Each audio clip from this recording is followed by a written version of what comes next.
Do you really think you have a chance against us, Mr. Cowboy? Hey, motherfucker, what you like to do? Oh, I don't know. Play chess. Screw. Well, let's play chess. They give off to Jonathan Taylor. Jump cutting his way close to the goal line. He's in there. Touchdown. I-N-D-Y. Jonathan Taylor. Wheeler finds Clark from the logo. Here's Halliburton into the front court. Mishandled it, but gets a shot. Hits it. Hits it. John, I have never been better to be on the air with you here in Indianapolis, a place where so many of my dreams have come true. The Ride with JMV on 93.5 and 107.5. The Fan. Let me start by saying this is one hell of a way to start a weekend. I will tell you that I'm still a little bit scarred. I still have a bit of a dent from the side swiping I got when I was cranking up Query and Company, and I heard stinking Jimmy Cook talk about draft capital. I thought I was going to vomit. I did not want to vomit on this day, and the only thing that's going to be able to make up for referencing draft capital with this NBA team in town is going to be the fun we're about ready to have. The legendary off of Belmont Workingman's Friend. The Tavern Tour is underway for 2025. This is number one on the list. We have seen Becky. We have seen a lot of you. We cannot wait to see the rest of you haul ass here, get out of work, and get ready for what is a fantastic event.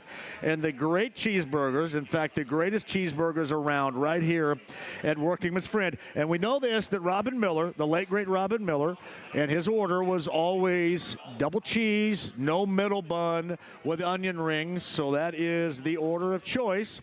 But we're sampling things up as we normally do with Heaven Hill Distillery. And let me reintroduce, because it's been almost a month now, and I have absolutely been crazy without my good friends here from Heaven Hill Distillery. And starting with one, Brent Halverson is back in the house today. Hi, John. How are you, my friend? My goodness.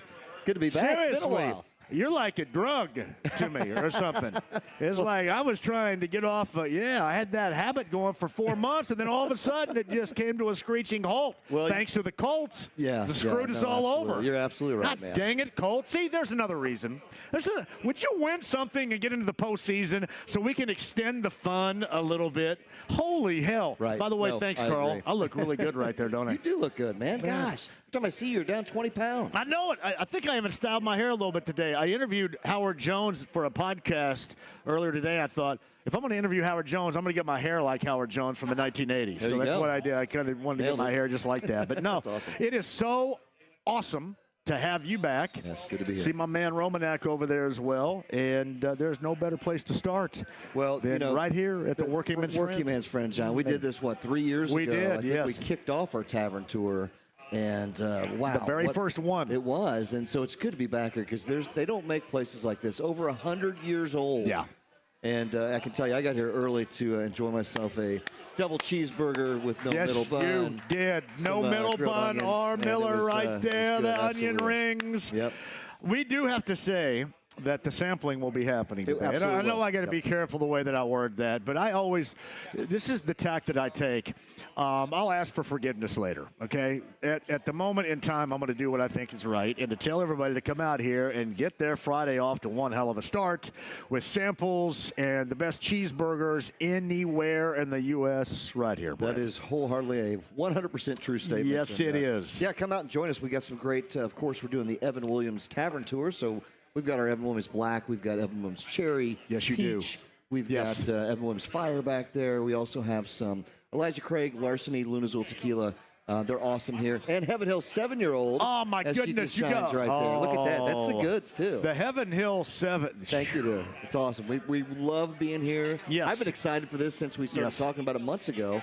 And, man, just to get in. And I don't think I can't get enough of these burgers, number one. But you've got a great, great staff here. You've got great, great spirits here. Yes. And we got you here, my man, to guide us through. Even for my ass being on a diet, you've noticed, right? and I don't know if Becky put that up there specifically for me or what, but the diet plate special was a hamburger patty, sliced tomato, and did you see the cottage cheese up there? Look at right there? that. Cottage cheese. It's almost like they said, here he comes. Let's go ahead and make sure we got a plate ready to go. That's it. Sounds all How about much would you. I have eaten for 6 months right there? But tuna Would you instead eat of burger. that hamburger? Will you eat that? I could put cottage cheese on a hamburger. Going to work on that bad boy You better- right you there. better get to it, man. Not a better go place to do it. work on that bad boy. So, yeah, and a part of it has been certainly I have not skimped whatsoever on the bourbon. Well, they were talking about the 7-year Evan Hill or any of the Evan Williams or the Larceny or the Elijah Craig. And that has been a part of my diet routine. Well, you get a lot of grains that way, John. I do, You yeah. get a lot of, yeah. You know, got to get your grain intake. And Got the diet right here. Go on. Well, you So- look good, man. Looking great, brother. Feeling Always good, too. So how are we feeling as far as the end of the year? We know how it went locally for the Colts, but how have we done once we got into the postseason? Because, once again, you got the Eagles and the Chiefs coming up a week from Sunday. Thoughts on how we got to Super Bowl 59 in a matchup that, at least on the surface, and everybody's been very outspoken about not giving a big fat crap about it. What say you? You know, it is. I think it's just overbeaten, right? Like we've seen the Chiefs this third year. It's kind of cool. It's the first time there's a chance for a team to win 3 consecutive Super Bowl titles. But you got these Eagles who were there a couple years ago, and they're going to be going after it too. You know, I was really wanting to see Buffalo. And well, let's jump back to week 1 of playoffs, Sean. I was a little heartbroken and just dismantled after the Packers went into Philly and couldn't get anything going at all, right? And, you know, Philly looked pedestrian then. They did. But, man, Philly turned it on against – it was cool to see Washington's run. That was pretty neat. You know, I think the entire world would have liked to see a Buffalo-Washington Super Bowl, and that's just something that's not been around for a while. So, you know, I think Buffalo – Seemed like everybody was on Buffalo's bandwagon. Everybody was, right there. I think it was just the pure hatred of seeing the Chiefs do it again. And here's part of that, too. And I mentioned this regarding the Colts because there was a point in time, if you remember, during the Manning era, where everybody hated the Colts. Everybody was sick and tired of the Colts. You're sick and tired of seeing the Colts and Manning, and they were hated because they won. And that's what you got to get back to, because that's why there's no real reason to hate the Chiefs. I mean, you hate Andy Reid. You hate Patrick Mahomes. I mean, maybe you hate Kelsey because you don't like Taylor Swift, or you hate Taylor Swift because you don't like Kelsey, you don't like Kelsey's brother, or whatever. But there's no real valid reason to hate Kansas City other than the simple fact is they have been so good, and they are going for an unprecedented 3 consecutive Super Bowl titles. And it's, you know, I got reminded once again, it's tough to bet against Patrick Mahomes and the Chiefs in any situation, especially when you're talking the playoffs. And, you know, I actually I did pretty well during the playoffs. I made some money. I had a really large bet, though. I had a monster teaser, and we had 13 points to each line. I had last week, I had the Bills plus, what was that, 14.5. I had the over 42, in the other game. And then I had Washington plus 19 points and thought, man, this is beautiful, right? No, it wasn't beautiful. That was a dismantling by the Philadelphia Eagles. Wasn't it? They look really good. But you're right. I mean, when it comes down to it, this could be a good ball game. I mean, you got those 2 quarterbacks right there alone. If you look back when they played, 3-4 years ago, whenever that was, or a couple of years ago, Hurts put up 305 yards, I think, you know, and he hasn't looked that sharp as of late. Mahomes is not one that's ever really going to throw a lot. Look what he's done with his legs, though. You don't see him running. He ran for 2 touchdowns last week. They're finding ways, and again, they're still the Chiefs. And you got Travis Kelce. I mean, he'll stand up big in this final Super Bowl matchup. And I think you're also going to see a lot of trickery, right? We're going to see some of that because I don't think there's going to be a lot of field goals per se, especially not long field goals, because both these coaches are aggressive. Yeah. They're going to go after it on 4th down. So I think we're in for an exciting Super Bowl. Well, I like to see both. Their 4th down conversion rankings have to be incredibly high. Because I remember there was a point in time when you watch football games where, oh, my goodness, you're going to go for it on 4th down. And now anywhere on the field, you go for it on 4th down. You know, like it's 1991, we're playing Super Tecmo Bowl or something like that. Nobody cares anymore. Everybody just goes. And one of the reasons why these 2 teams are so successful is because they're able to do that. The other thing about Kansas City that stands out to me, that doesn't get lost in the shuffle is just how good their defense can be when it's called upon to be at a very high level. That means in short yardage situations, like we saw a couple of different times, in particular a fourth down. And I'll also tell you this, people believe that Kansas City gets all the calls out there, and they do. They get a ton of calls, and if you want to have a conspiracy theory about it, you may be valid about having a conspiracy theory about it. But the reason why a lot of teams get a lot of these calls that we see is because of their level of success. I think if you look back in the history of us being pissy about teams that get calls, that's probably a team that is riding a wave of incredible success or high-level success, and it kind of comes with the territory, Brent. Oh, it does, absolutely. You know what I think this really could come down to? We know we got the talent on both sides, and I think the edge definitely goes to Philadelphia with Saquon Barkley in the running game.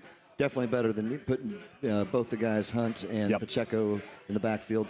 Receivers, shout out to Carson Steele, Center Grove High School, by the way. He might see some action coming up. You know, you're going to see some wild stuff, and that all comes through the coaches, right? So, you know who the #1 most successful coach in Kansas City Chief history is? Andy Reid. Andy Reid, correct. You know who the #1 most successful coach in Philadelphia Eagle history is? Andy Reid. Andy Reid. Andy Reid. Yeah. That is where it all comes down to for me. We're looking at a little number, right? It's 1.5. Yeah. Andy Reid. He knows how to play these big games. He knows how to scheme against it. He knows how to design against it. You're going to see some stuff. Might see your old boy Steele doing some action. He might. He does. One, he gets out there a little bit. Now, I mean, I think his role was a little bit more expanded, and then they realized maybe they need somebody a little bit more veteran. And they obviously, when I got Kareem Hunt, that helped them a great deal. Absolutely. He'd been there before. P. Ryan has done a really good job for them out of the backfield, but what makes all these guys, let's just face it, it's just kind of a plug and play with whatever they need. You see that with Smith-Schuster. You've seen that with the wide receivers in the past, with Hopkins. We're talking about really good, talented guys, and this is something that the Colts hope that one of these days you get back to, are made by incredibly talented quarterbacks. And I think you see that on both sides. Like, A.J. Brown's really good, but Jalen Hurts kind of raises the bar with his repertoire, much like Patrick Mahomes does, really on both sides of the offensive football. Absolutely, and it's going to come down to that defensive scheme, right? I mean, because you've got, like you just mentioned, two very talented quarterbacks that can at any point in time, that RPO, and they just do different schemes and things.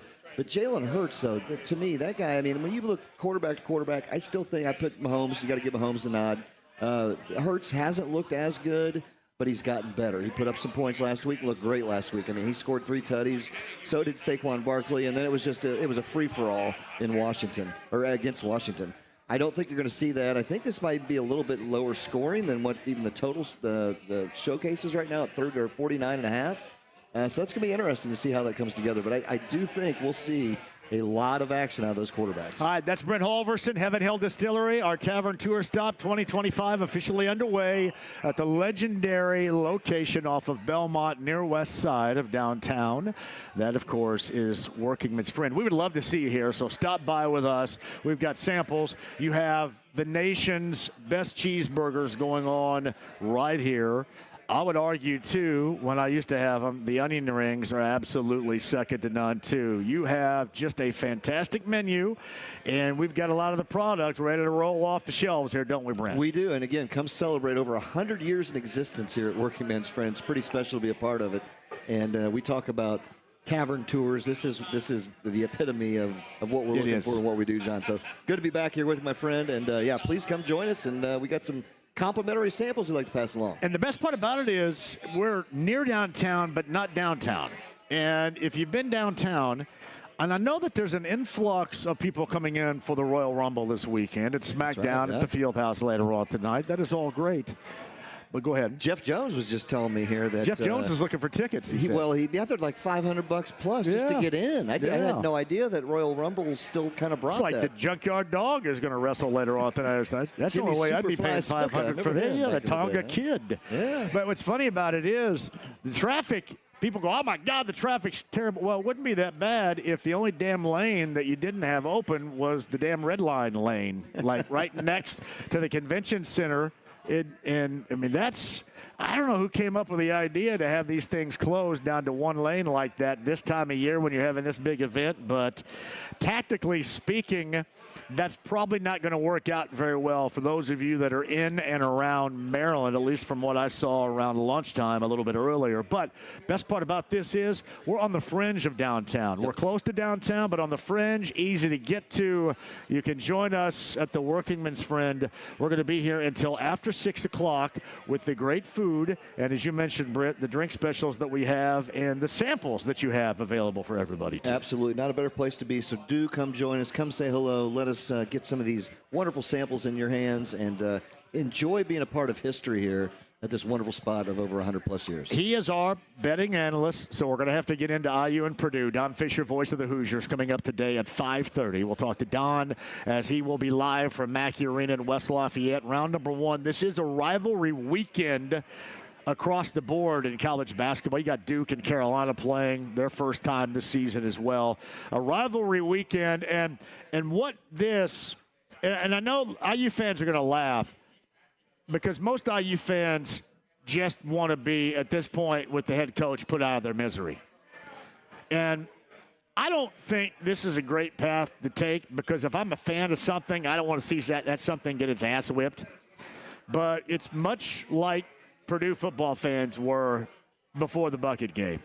Purdue football fans, and we talked about that back then. Back in November, they said, you know what? By whatever means necessary, because this has to be a regime change. This is tired. It is not working, and we need an intention getter, and if it's one where we get absolutely depantsed, then so be it. Now, I'm not a fan of that thinking, of that tact, but there are a lot of IU fans that feel the same way regarding this situation and Mike Woodson on the road right now. So it's almost like a flip compared to the football season when the two teams met on the gridiron back at Memorial Stadium in November. A lot of IU fans are saying, hey, whatever happens, just go ahead and put us out of our misery so the head coach can, ride off into whatever sunset there might be and retire. They're not going to fire his ass, but they will say, hey, go ahead and retire. We'll try to make this dress this up and look as good as it can. But a lot of IU fans saying, hey, you know what? If you're going to pull the plug on that bad boy. And if they're going to take a beating, take a beating. I don't necessarily believe in that. If I'm an IU fan, I'd want to go and see them go up there and represent. But we kind of know at times what mostly they have represented this season, and that is a great deal of discombobulated basketball against anybody really, but especially against good teams. Later on tonight, 8 o'clock, that's a Fox broadcast. Of course, Don Fisher's got you beginning at 6 on, not check that, at 7 on 93 WIBC. That's a tip time of 8 o'clock at Mackey Arena. Don Fisher joins us today at 5:30. I think Mike Wells is going to be in here as well. Gorman's got the last word. Gorman will be here. Bob Lovell will be here. We got a lot of things to do, but we're, Brent, looking for those people out there that want to join us for a little bit of fun and get this weekend to where it's going to be in the 50s. Yeah. So, hell, it's going to be like 80. Absolutely. It is. Compared to last week, it's going to be like 80. I mean, I'll be wearing some shorts or something like that. So it's going to feel like that. Pacer fans, we will watch. Kind of interesting, I saw Dustin DePurak a little bit earlier, had a photo and an X message, and it had Chad Buchanan talking with Obi Toppin. And Obi Toppin is now the topic of conversation about trade because people are suggesting the Pacers need to work in miles, have to work in miles, and have to do something prior to the trade deadline. Yes, I would really hate it. You know how I feel about it. You get to this point, and organizationally, they owe you, if they believe in the product. And I do. I believe in the product, I think, to go at it. And easy for me to say it's not my money. But if you have to invade the apron of, whatever tax punishment, luxury tax-wise you're going to get, to keep a team intact that you honestly believe in, you don't just owe it to yourself. You owe it to this fan base. You owe it to this fan base that still went to games. Again, I know it's easier said than done. But you owe it to a fan base that went to games when people talked about entertaining losses and talked about draft capital and all that crap, all that loser mentality BS that I have absolutely had enough of. At some point, if you put together a team, especially like the Pacers, and you believe in it, find a way to keep it together. I'm going to be very disappointed if they can't, and the likelihood, I'm assuming here, is they can't. Now, you're going to say, well, wait a minute, your mom loves Obi Toppin. You're a big Miles Turner supporter, and they say it's because of Miles Turner and his future here as to why they may end up having to trade Obi Toppin. What say you about that? Well, she will gripe at me about that, but she also likes Miles. So we'll start right there. Herein lies your solution, though. That if that is the path that you have to take, you don't have anybody that right now, as much as you love Thomas Bryant, and I do too, off the bench, that's not who your starter needs to be. You need Miles for this. They need Miles for this. As much as you may hate him because you think you're manly and he's not because he puts together and builds Legos, which, doesn't mean you're manly at all. It just means you're probably a jackass. Not because you don't put together Legos, but because you judge on whether or not somebody's tough out of what they do as a hobby. So that's more on you than it is on him. I would like to see the Pacers find a way, but let's just say, for example, if they can't, then to me, you have to go with what you don't have and reassure that you continue to have it. If you don't have a backup for whatever you're about to do, if you don't have a plan B that's significant for whatever you're about to do, then don't do it. So that would be my thought regarding Obi. And I'll get back to Dustin DePurak had that picture and an X message that suggested that Chad Buchanan, friend of this show and general manager, had an extended conversation after practice with Obi Toppin today, and kind of led to a great deal of speculation that maybe that there was some explaining being done about what's going to happen. Now, it could be a variety of things. Maybe it's just, hey, you see all these reports, and this is where we are. That's not true. Or it could be, this is what we're doing. This is what we're in the process of doing. But that's from Dustin DePurak, and a lot of you have asked me about that, and I want to explain it to you as best, thank you very much, as best as possible. And we'll go over that a little bit later on. So you got Pacers, Hawks coming up tomorrow afternoon, late afternoon. That's 5 o'clock, 4:30. Your coverage begins here on The Fan. IU Purdue, will get our betting analyst Brent Halverson his thoughts on that game too. And a lot more of the betting stuff. It's not as robust as it was when we were in season, but there's still stuff to do. Well, there's a lot of stuff to do, John. And this is where the biggest time of the year are for prop bets. And Vegas just released last night. Kind of opened up that prop book game. So we'll talk through a couple of them. There's a lot that I really like. I'll actually end up putting more money on prop bets than I will the game, but we'll have something to walk through and talk through. You got that, Brent Halverson. He's our betting analyst from Heaven Hill Distillery. Jeff is here. Romy is here. We need you here as well. A legendary Workingman's friend, west side off of Belmont. We've got room for you. Best cheeseburgers in the United States reside on the grill in the back with Becky and the gang. Like to see you here. We got stuff to give away as well. Got gear to give away, which is awesome, with our Tavern Tour Stop #1 of 2025. Just join us here on this Friday. It's a great way to vault into a fun weekend at the Workingman's Friend. Carl's the on-site engineer. James back at the studio. We'll come back. Bob Lovell, Mike Wells, Don Fisher, the Gorman, and any news that we might have. Hey, by the way, too, Isaiah Stewart suspended for a game in which his bobblehead was going to be given away. That's absolutely classic right there.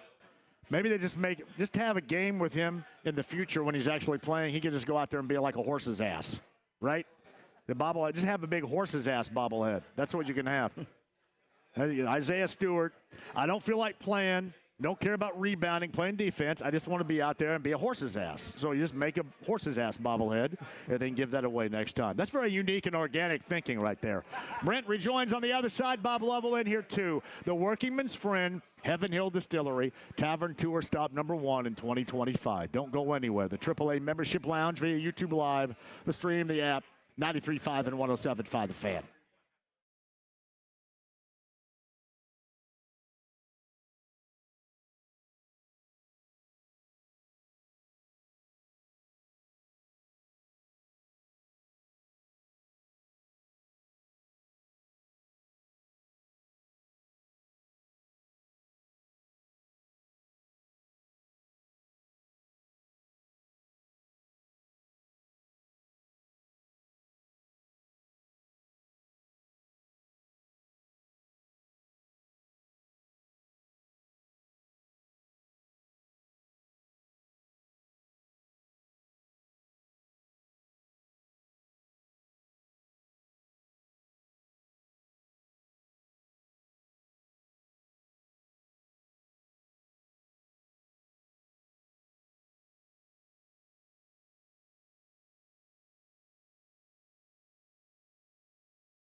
107.5 The Fan. Legendary Workingman's friend on the west side off of Belmont. There's Brent Halverson right there next to me. I got it. Nobody. Carl's our engineer. I'm John. That's okay. I'm going to get you. Look who's here. AAA membership lounge. You got right up your nostril right there with that one. Than I thought it was going to be. Lindsay Monroe of Channel 13's here. That's a new and improved webcam, I think. Well, that's because Carl, did you know Carl, our engineer, asked for this gig today? He requested this gig. I think he's smitten by the girls. I think Carl's a bit smitten by the girls. Don't tell my wife. It's the He is smitten a little. What do you got there?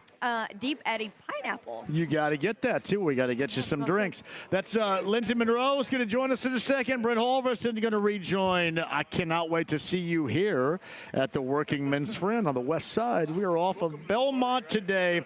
It's the first of a year 2025 of Tavern Tour Stops on the Indy Automotive Group hotline. And he's brought to you by every Friday Express Pro Tire and Auto. Another big weekend. You got the rivalry, West Lafayette later on tonight, IU and Purdue. And then the high school schedule. The girls sectional play gets going coming up early next week as well. Bob Lovell joins us. Hello, Bob. Hey, John. How are you? Bob, you got a lot to discuss coming up tonight and tomorrow night on Network Indiana, don't you? We got a little bit going on. It's that time of year. It's a great time of year. You got IU and Purdue, obviously. You still have a full month of high school basketball, regular season on the boys' side, and sectionals start Tuesday around the state. So we might find a thing or two to talk about. Pacers, obviously, this weekend, too. So there are a few things we can talk about. Final 2 to 3 weeks, I think, of the boys' high school basketball regular season coming up here as well. So we're not too far away from the sectional selection show you'll have on a Sunday. And again, the not-so-distant future. But now the rivalry games, we always talk about how they are awesome the second time around as we get closer to March.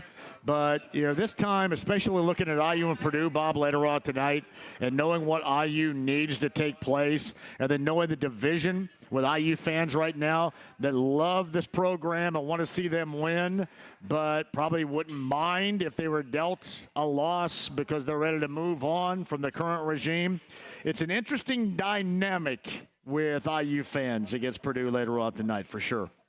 Well, it really is, but it's still IU and Purdue. And so, they're both having different years. I mean, Purdue has, I think, surprised a lot of people in terms of how successful they've become. I think we forget that a lot of those guys had significant minutes a year ago. And so, they're just in that normal progression of getting better and better. And so it's hard to go against Braden Smith and Kaufman Wren and the Lawyer. Those guys had great minutes last year, and they're playing more. Younger guys are getting better and better, and they've settled on how they want to play and how they need to play to be successful. And so they're good. The Hoosiers, I think it's pretty well chronicled. They're up and down.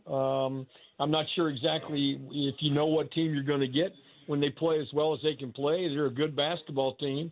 The problem is they've been kind of inconsistent for most of the year. So all of that goes into the mix of what's a great rivalry anyway. So you're on the road. It's hard to win on the road. Statistically speaking, home team wins about 70% of the time in conference play. So it's a tough night for the Hoosiers, tough night for the Boilermakers. So Bob Lovell, Indiana Sports Talk, every Friday right here in this time slot brought to you by Express Pro Tire and Auto. I just saw our guy Joe Childers walk through here as well, big-time Reds fan. Reds doing a little bit of work here before the start of spring training. Joe was here, Express Pro Tire and Auto, 13 Central Indiana locations to serve you. We know about IU Purdue later on tonight. We know about Butler's saga this season, which certainly has not been good. But where are we in terms of your thoughts on the boys' high school basketball season as we enter the final 3 weeks of the regular season and then starting the postseason for the girls early next week, Bob? Well, the boys has been kind of interesting. I mean, Fishers is number one, obviously, in the polls. They're defending 4A champs. They're a good. They're really, really good. Greenfield Central has gotten a lion's share of attention because of Braylon Mullins, and deservedly so. He is a tremendously gifted player. Also locally, Westfield is playing at a really high level. Lawrence North continues to dazzle people. Ben Davis has made a great run. 4A up, North Crown Point seems to be the class of the northern part of the state. Anderson's having a great renaissance, if you will. Warsaw has played very, very well. So, you got some really, really good teams on 4A. I don't know that there have been some surprises. It's just that, Brownstown Central is sitting atop the 3A polls. They won it a year ago in 3A. Also in 3A, Cathedral and Addicts. Boy, it's going to be exciting to find out where they're going to be when it comes time for the sectional, because they're both having great seasons. And so, John, it's just another one of those years where it's a very competitive, a very balanced boys basketball scene, not only in central Indiana but around the state. Bob Lovell of Indiana Sports Talk later on tonight. You got tomorrow night, brought to you by Express Pro Tire and Auto, the 13 Central Indiana locations to serve you. I'm assuming that you're going to have a lot to talk about. Now, will you at all have a segment regarding wrestling and the Royal Rumble in town? Because it is a significant event. It's more sports entertainment than anything else. But will there be an Indiana Sports Talk segment of Royal Rumble-like proportions tonight or tomorrow? What do you think? If you promise to come on and do it, yeah, absolutely. I don't know if I know what I'm talking about enough, though. I would have to share with you information that I know from 1985. Here's what I promise you. Here's what I'll do. I'll talk with our young guys, our studio producer, our scoreboard guys. They'll know much more about it than I will. We'll mention it. We'll try to get people, those who don't already know. I can't imagine there's anybody like that, because it is as significant an event as you have in the entire sports year. Yeah, it is. You can tell it's blowing up downtown. There's no doubt about it. I mean, even with one lane and one lane, and it's the red line on Maryland, which knowing you're at the Royal Rumble and having it work out that way is preposterous. But that's going? How they've decided to do it downtown. So yeah.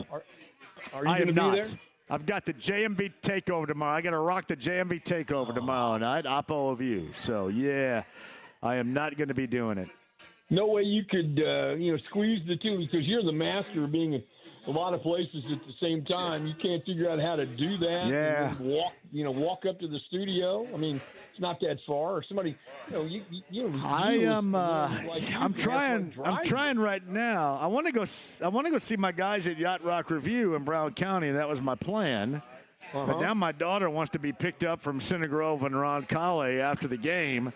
So I'm trying to figure out how I can be at two places and once on that. I vote on being a good father. Yeah, I vote on being a good father. That's what I said. I thought Laney might say, yeah, go ahead. I'll get a ride home. No, but no. So far it's been, can you come and get my ass? I vote for Laney. Laney wins. This is simple. You got it, buddy. You got it. Always a pleasure. Have a great time. And again, Joe Childers here, Express Pro Tire and Auto, the 13 Central Indiana locations, brings us every Friday our high school sports report with our friend Bob Lovell of Indiana Sports Talk. Bob, I appreciate you very much. Have a great weekend. Thanks, John. Thank you very much. Bob Lovell, look at here. Sean Collinsworth, one of our noted Smiley Bros in the house. Sean Collinsworth, officially as a Smiley Bro, knows that Dave Smiley's the second best DJ in Indianapolis. Just right there behind me. I mean, he's really on my heels. He's close. He's tight. I don't think he's closed the gap recently, but he's right there. He actually texted me on Saturday night when I was on and said, I am currently writing promos saying why you suck and why you should listen to me. I said, good. Our guy Dave Smiley. Brent Halverson rejoins Lindsey Monroe. Channel 13 rejoins Lindsey first. Hey there. Hi, Lindsey. Good afternoon to you. Are you by yourself? Yeah, so Gina wanted to come. She really did. But I don't want to make the big announcement for her family, but she's at a family function. Uh-oh. Is she and pregnant? It's very... No. I'm sorry. I thought That's that's what supposed you were to You going know announce her anything, dating John. record. Well, I mean, It is a very happy event for her family, so she's there tonight. So hopefully she'll be able to rejoin us again soon. somebody sends her an X message asking if she's pregnant because they heard it on this show. Hey, I will debunk those rumors I right double dog dare somebody to do that, by the way. It started off with your prom dress. Is Prom it true? dress. Remember that guy got all pissed because the whole prom dress reference at me. He goes, man, you're so degrading. It's degrading. Just about having that. fun. Here's man. the deal. If you don't have thick skin, you do not need to be hanging out with this crew. There's That's no right. doubt about That that. is right. Hey, tell everybody, Workingman's friend, Brent, and Workingman's Heaven friend, Hill Distillery. been here well over 100 years. We're happy to be back here, John. Like I said, we kicked off our Tavern tour 3 years ago here. We're back now. This is awesome. Great food. I already had a good double cheeseburger and the fries, outstanding. Great brands back there they have for Heaven Hill brands. We've got Heaven Hill 7-year-old. We've got Elijah Craig. We've got Evan Williams. We've got Evan Williams Fire, Evan Peach, Evan Cherry, and we also have some Elijah Craig back there. So a little bit, and Lunazol as well. So a little bit for everybody. And that's a little new treat. Our Deep Eddy Pineapple just came out. Isn't that good? Just came out, so that's just a little sample for you to try. But that is outstanding. You'll start to see that everywhere. But in the meantime, come join us. We got a great group of people here, and we're looking forward to having a little bit of fun for the next 2.5 hours. That would be good cold right there. It's good by itself, just out of the bottle. Well, it's a little warm. It is. No, I think it would be It'd be really really good. Cold. Chill. Yeah. That's a great on a option. couple cubes, it's outstanding. Let's just by order some itself. cubes. Well, we can get some cubes. We're gonna keep those I around think now. Miss Lindsay Monroe's ready to get a know. little crap hammered on the Do you see air what here. shirt I I'm don't wearing? know. I'm wearing an Indiana Hoosier shirt. It's Well, going to be a long night. You're going to gonna have to be a be- bit inebriated probably to watch that at Mackey later on today. That could get ugly tonight. Line's 12.5. And Is it really? Yeah. That's aggressive. It is an aggressive line, but Would you take 12.5 with IU on the road? no. No. No. Would you? I would lay it with Purdue tonight. How many people out there would take 12.5 and IU to be able to cover that on the road? I mean, Anybody out look, there do they it? went into Ohio State and won, right? But they've lost 5 in a row. Ohio Conference. State beat Purdue Ohio last State- week. Let's not forget Purdue absolutely boat raced Michigan at home Yeah, last time they now. absolutely. I just, it's going to be Purdue's playing some good ball right now too. I mean, and that's why they're going to play them. Hopefully, they can get in there and surprise us. But the way they look, John, I don't think so. What do you think, Linz? Refresh me. So 12.5. That would be like I anticipate them losing by less than 12.5. If you took IU, you would start off 12.5 to nothing, right? So whatever the final score is, if it's 90 to 80, Purdue wins, you would cover plus 12.5. I think that's within reason. Okay, that's why the line's they're out gonna there. be mad. I think they're going to come with they have something to prove. I think within 10. Where have they been all year? That's what I've been looking at. I just don't know where they've been. You know what? they just- They're talented too, but man, and by the way, if you're watching via the AAA Membership Lounge YouTube Live, you can see Lindsay Monroe right there's Jeff. Hi. Jeff just said, "Hey man, don't get me in there."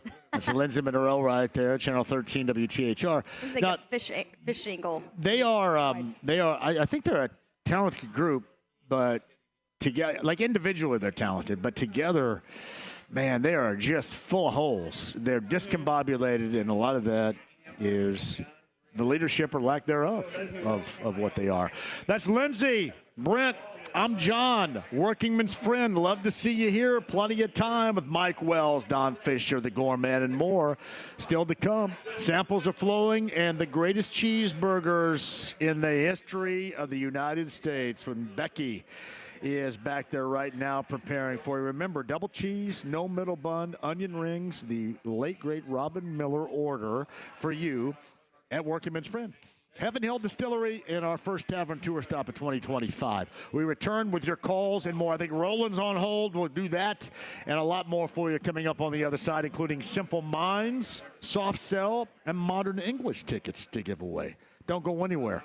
Tavern Tour Stop number 1, 2025. The Workingman's Friend, 93.5, 107.5 The Fan.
The Ride with JMV. But I'm a genetic freak, and I'm not normal. 93.5 and 107.5. The Fan. Carl, the on-site engineer here today. There's Tony Renz in the house, man. Good to see you, Tone.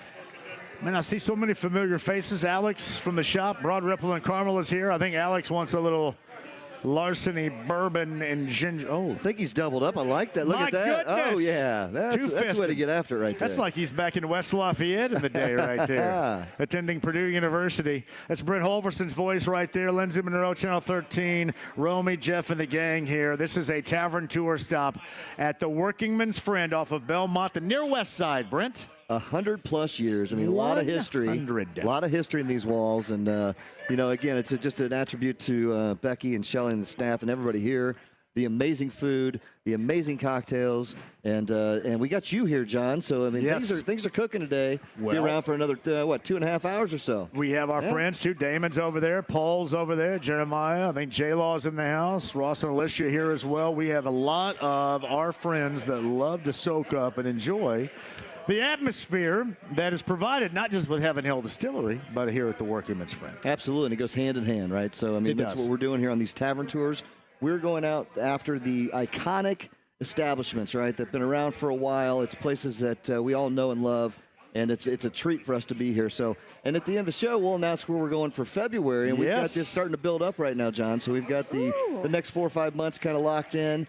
We do have a couple spots out there. If you're listening and have a wonderful tavern, a joint, an old school place, let us know. We'd like to look into it.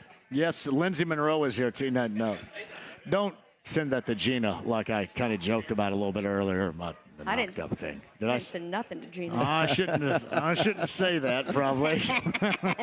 You think she'll laugh about that or not like that? No, Will I she think laugh? she'll find it funny. If I said that, I joked about, She's got a great sense of humor. Does she really? Since when? Really? I just haven't known her long enough for it to wear off on me, have I? I mean, she doesn't care. She's been in TV for like 13 She's like grandma years. out there. She's like somebody's grandma. She is a grandma. Yeah. Yeah. Hey, have you been here before, Lindsay? No, that's this why I was is so your first excited. timer. Oh, Yes. cheeseburger right up there. You got to get a cheeseburger. It's the greatest cheeseburger in the state. I'm gonna get it to go because Josh. I texted him. I was like, "Do you want me to bring you home a cheeseburger?" Yes. And he's like, "Oh my god!" So yeah, I'm gonna get iconic. it to go. It is iconic.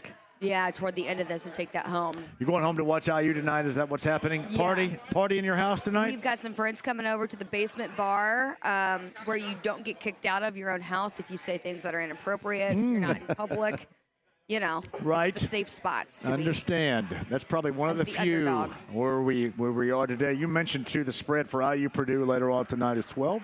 12 and a half, kind of seeing it fluttering around there. Yeah, that's a big number, but that's a big number right there. Braylon Smith's been playing really good. He's taken that leadership role on for Purdue. He was three rebounds short of a triple-double just the other night, right? Yeah, it's funny too. What I liked about Purdue was when they lost at Ohio State. That's over a week ago Tuesday night. They had a bad second half, and he kind of took that upon himself to rectify that situation against Michigan, and that's what you saw. I mean, they came right out, put the hammer down, and that was that. I mean, Michigan had no opportunity whatsoever. Kind of wonder if that's going to be a similar tack to take. IU hangs in. Just if you can hit some shots early, if you get some work from Ballo on the interior, maybe work yourself into Trey Kaufman-Wren, getting a couple of early fouls and digging at that Boilermaker bench. And I'm just trying to figure out ways where IU can hang at least early on and make this thing then interesting. And I say this all the time, and people disagree with me. I think individually speaking, IU has talent. Think about this, for example. You get Maz Rice is their point guard. He comes from Washington State. They had a good year last year. Ballo is a big man, comes from Arizona. They've had 2 good years when he was in Arizona.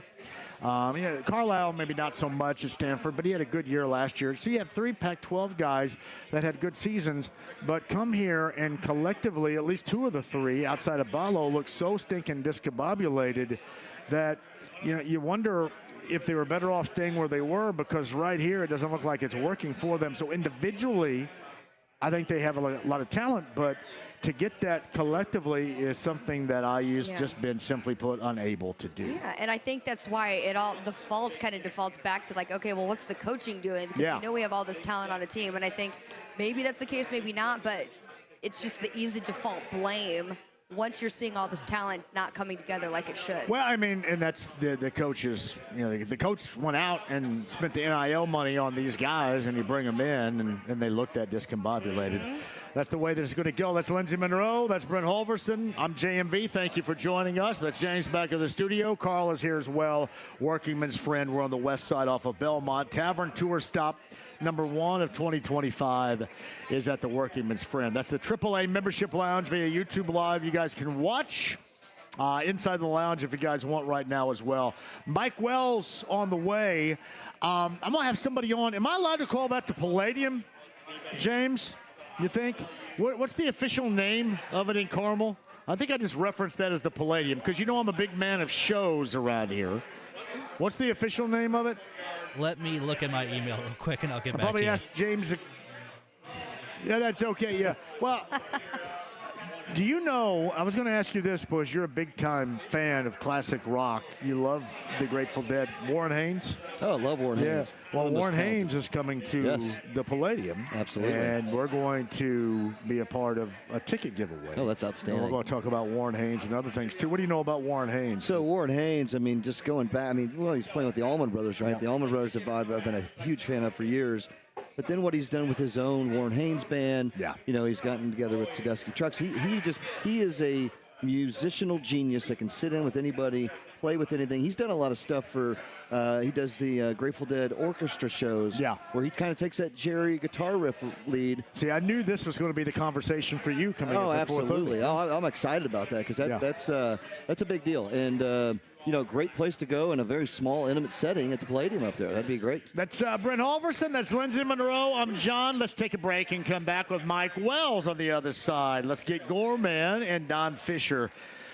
Don Fisher's live from Mackey Arena joining us in the 5 o'clock hour. Tavern Tour stop. It's January 1st of 2025 with Heaven Hill Distillery, the Workingman's friend. Would love to see you here.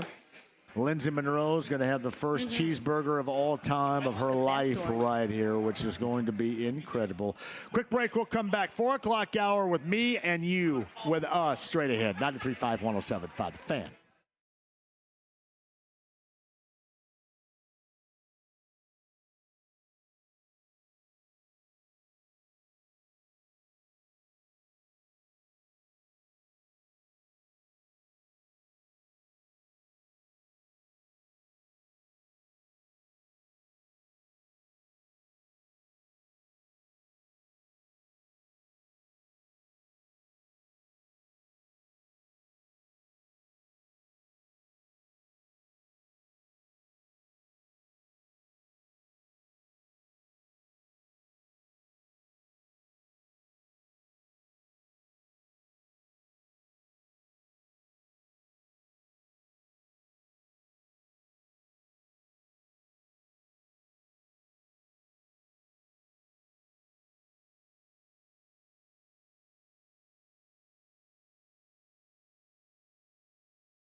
on your head.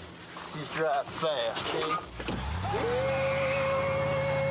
93.5 and 107.5. The Fan. Hey, welcome back.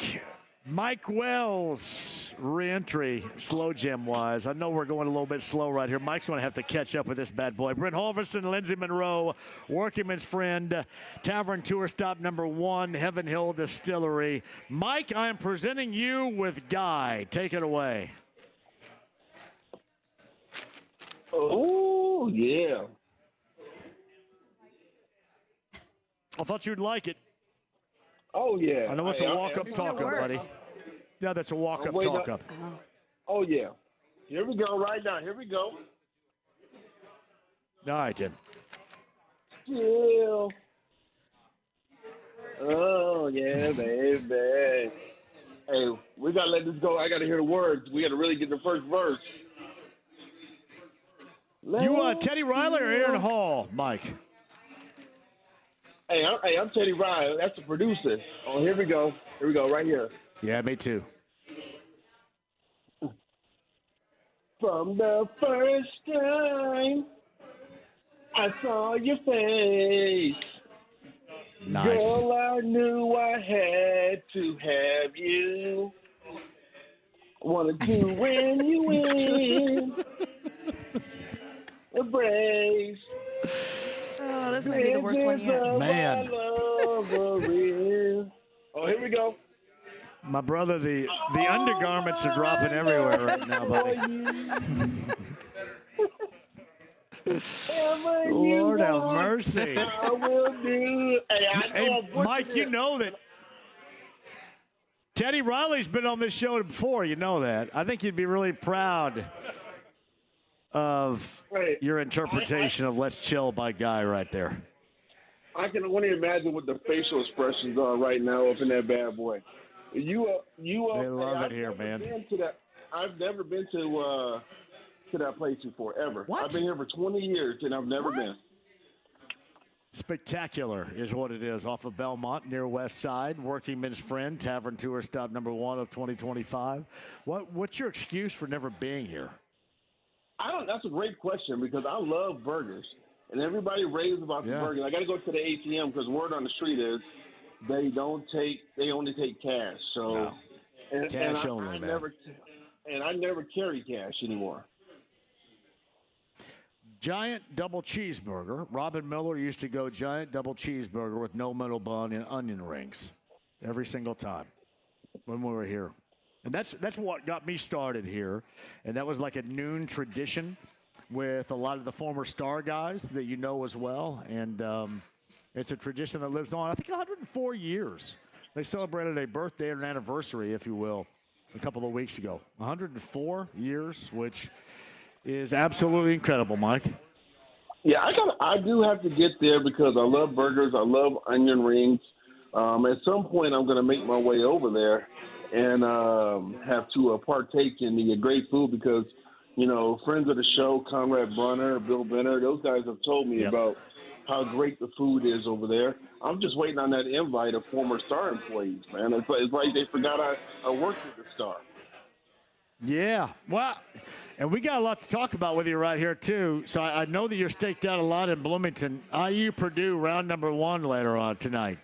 What are we thinking about that matchup at Mackey and West Lafayette? Is that going to be a boat race like everybody believes it to be with Purdue? Listen, I mean, Purdue's going to win the game. You would like to think, would it be in a rivalry game that IU would put up some fight? But unfortunately, the word fight in IU, and when I say fight, I mean competing and having pride in the name on the front of the jersey has not been the case this year. And, I mean, at this point, Purdue fans are going to be chanting, keep Mike Woodson, because IU fans are saying the opposite of fire Mike Woodson. And Purdue would gladly hope that Mike Woodson stayed on the sideline down in Bloomington because they feel like, you know, whether they got Zach Edey or Braden Smith in the program, they feel like they're going to continue to handle their business against their in-state rivals. It's Mike Wells of ESPN Radio. He's on the Andy Moore on Emotive Group Hotline. Where do you stand as far as the Pacers? That's a topic of conversation right now, too. And whether or not they should sink even more value in an extension into Miles Turner. Bro, hey, why are you trying to set me up on this? You know I love you. I know Miles is your guy. Well, I'm not going to get pissed off too much about it, but why you think that's somebody that they could allow to walk right now and be okay? I mean, you got to obviously you can't. I mean, the guy will be 29 years old in March. He's still young in the prime of his career, and what I'm about to say is nothing new. I've been saying it for a long time. I believe Miles Turner has reached his peak on what we're going to get from him as a basketball player. I don't see where he will be. He's going to get much better. He is what he is. But the Pacers are playing. They're finally. I ran into Jeremiah Johnson last night at the Brownsburg Zionsville game, and he was talking about just how much better the Pacers are playing right now. They're competing. So it is all about keeping that core together. And while Miles Turner may never, ever be a 25 and 11 or 12 rebound guy, he is a key component to go along with Pascal Siakam, Tyrese Halliburton, and the rest of the guys. So, I think you give him some money.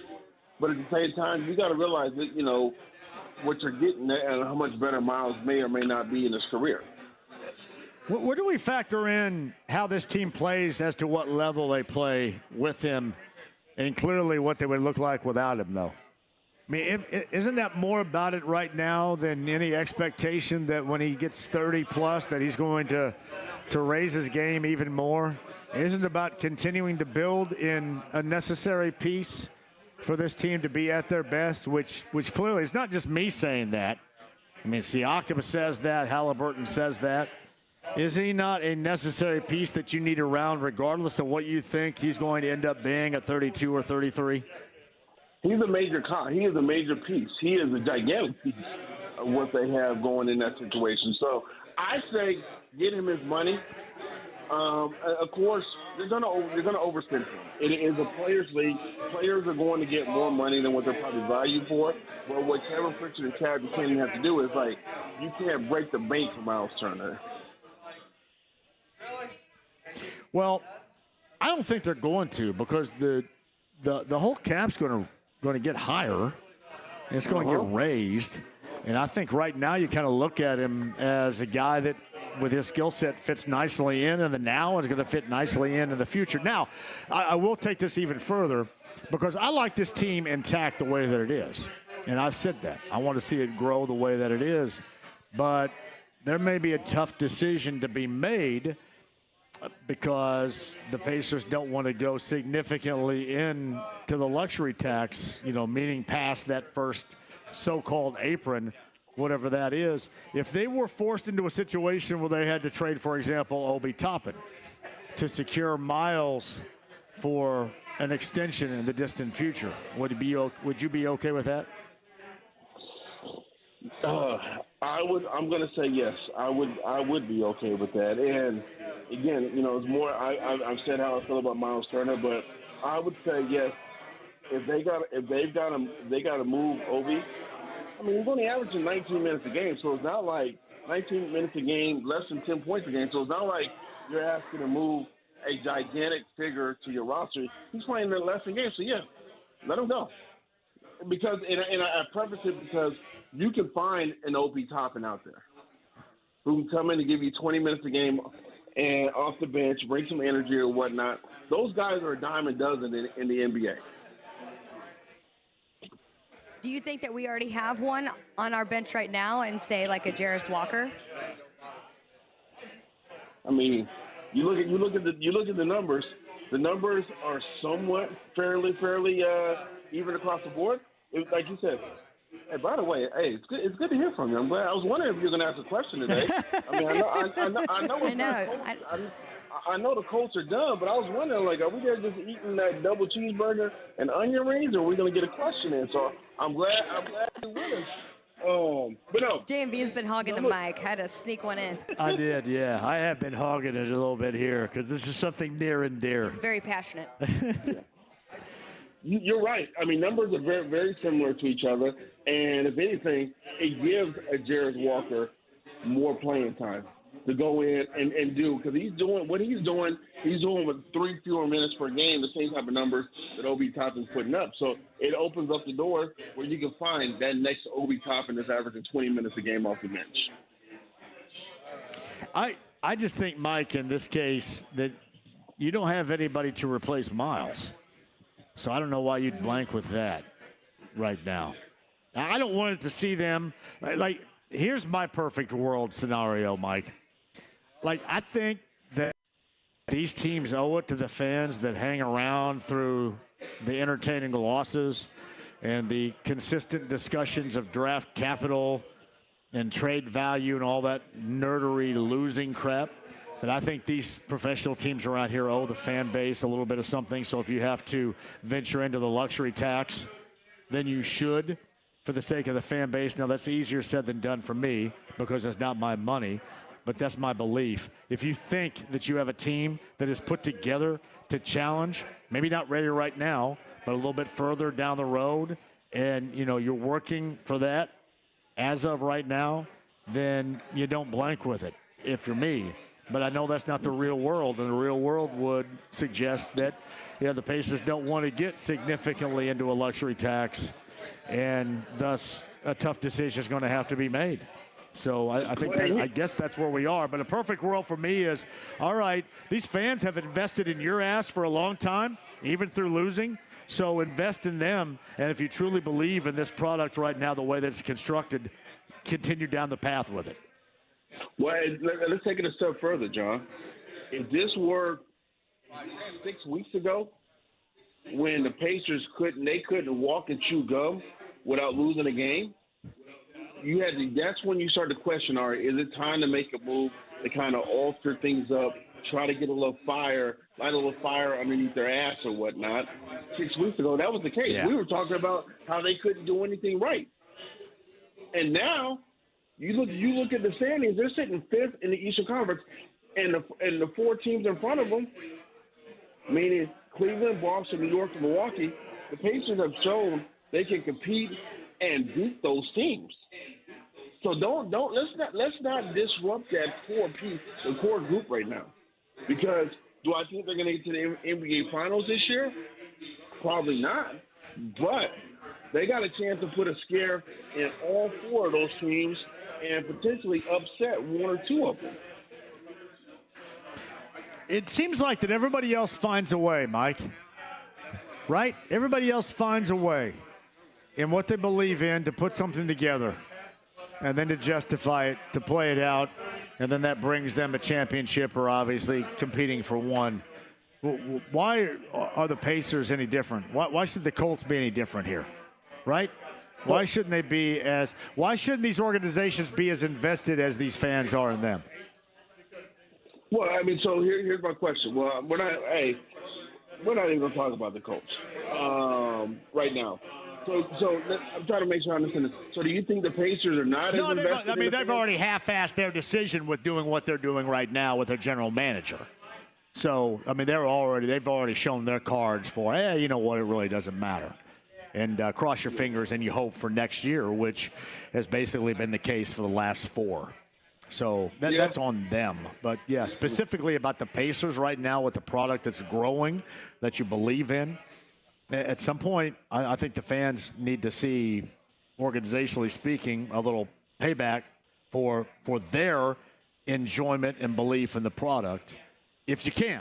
Now, again, maybe it's too far gone and maybe you can't, but other teams find ways. And I just hate it when the teams around here inevitably can't find one. Yeah, I'm not going to shut the door. I'm not going to shut the door on Pritchard and Buchanan on saying that they can't make something happen.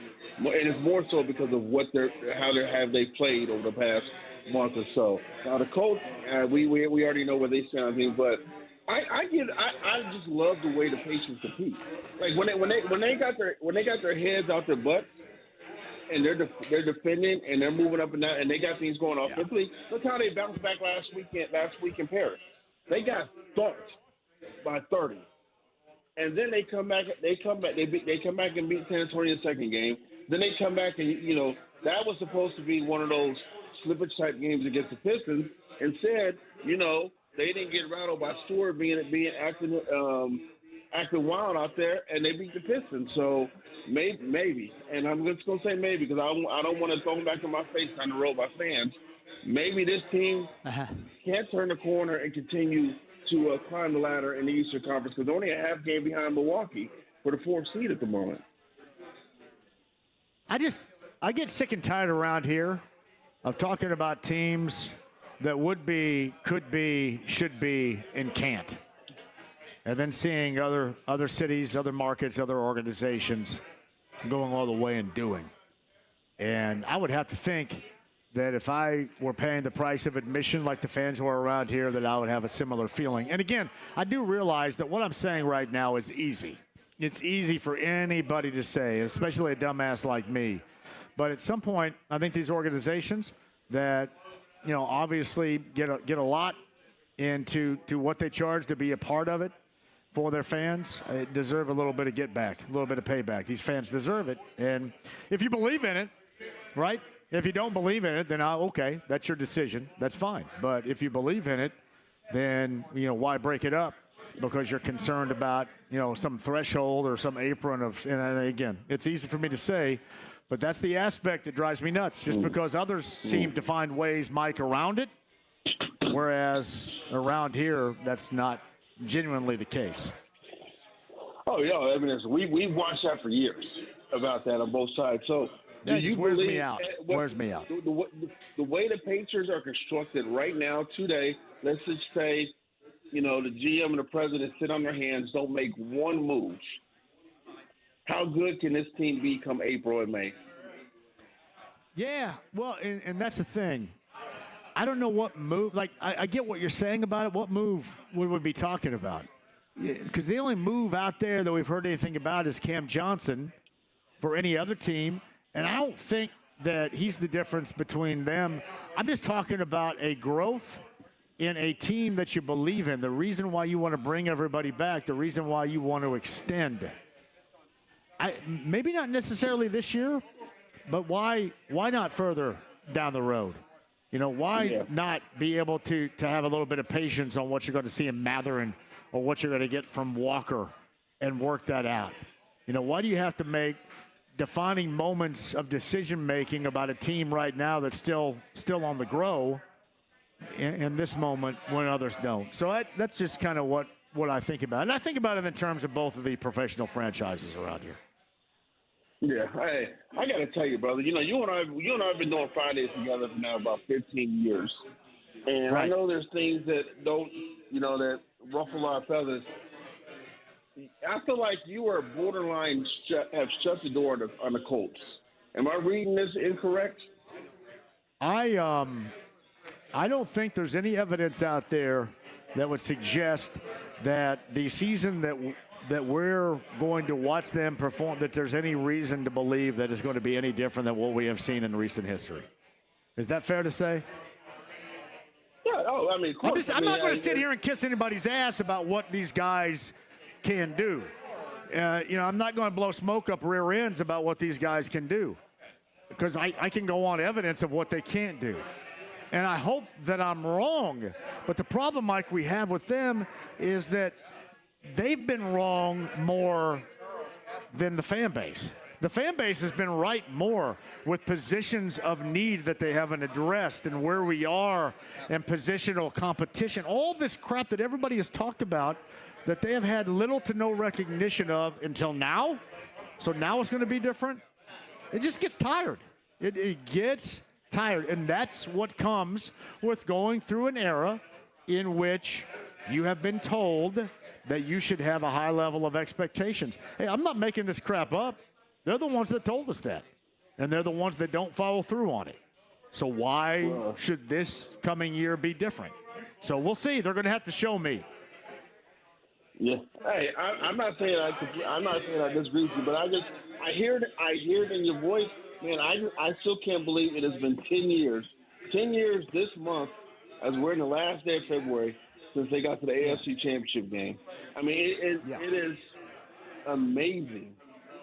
It's unacceptable, is what it is. It's a 100% unacceptable.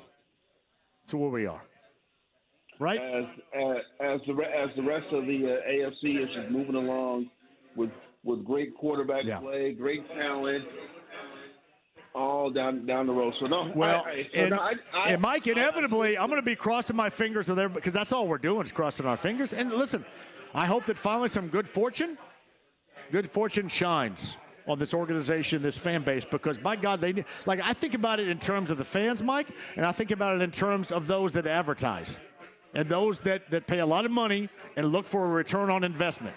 Where has that been? And what belief do you have that all of a sudden things are going to materialize or there's going to be this metamorphosis? You know, again, it's hope. It's crossing your fingers and hope. And others that have gone down a path like this have certainty, and we don't. So that's what I'm looking for right here, and that's until I see otherwise and evidence of the contrary, I think that's where we're going to stay. No, hey, I'm with you on that. I know we got to get ready to go. Did my girl Lainey have a great JV season this year? Now I know Center Grove. She had a fun JV season this year. And like I said, I let the coaches coach, and I stay out of it because I have no idea what the hell goes on in practice. And people are going to say, "Well, you're hypocritical because you're talking about what goes on in practice and games here, and you don't know anything," which is right. But I know that she had fun, and I know she wants to continue to work at it. That's what matters to me the most. So, no, she really enjoyed it. She enjoyed her freshman year, for sure. And that, being at CG is different. There are a lot of other places where you can go and you can play and get a lot of playing time immediately. But oftentimes there, the competition within is going to be more so than what you're going to get, outside against other schools. So, she's having a good time, and that's what matters the most. Hey, that's the most important thing. Having fun, being with her friends, and continuing to get better and develop. That is the key. So I'll probably get like 1,000 emails because of this conversation right now. So thank you for that. Hey, both good and bad, I'm assuming. Yes. Hey, we only care about we care about our girls, man. And I like them to know my girl Lainey's doing well.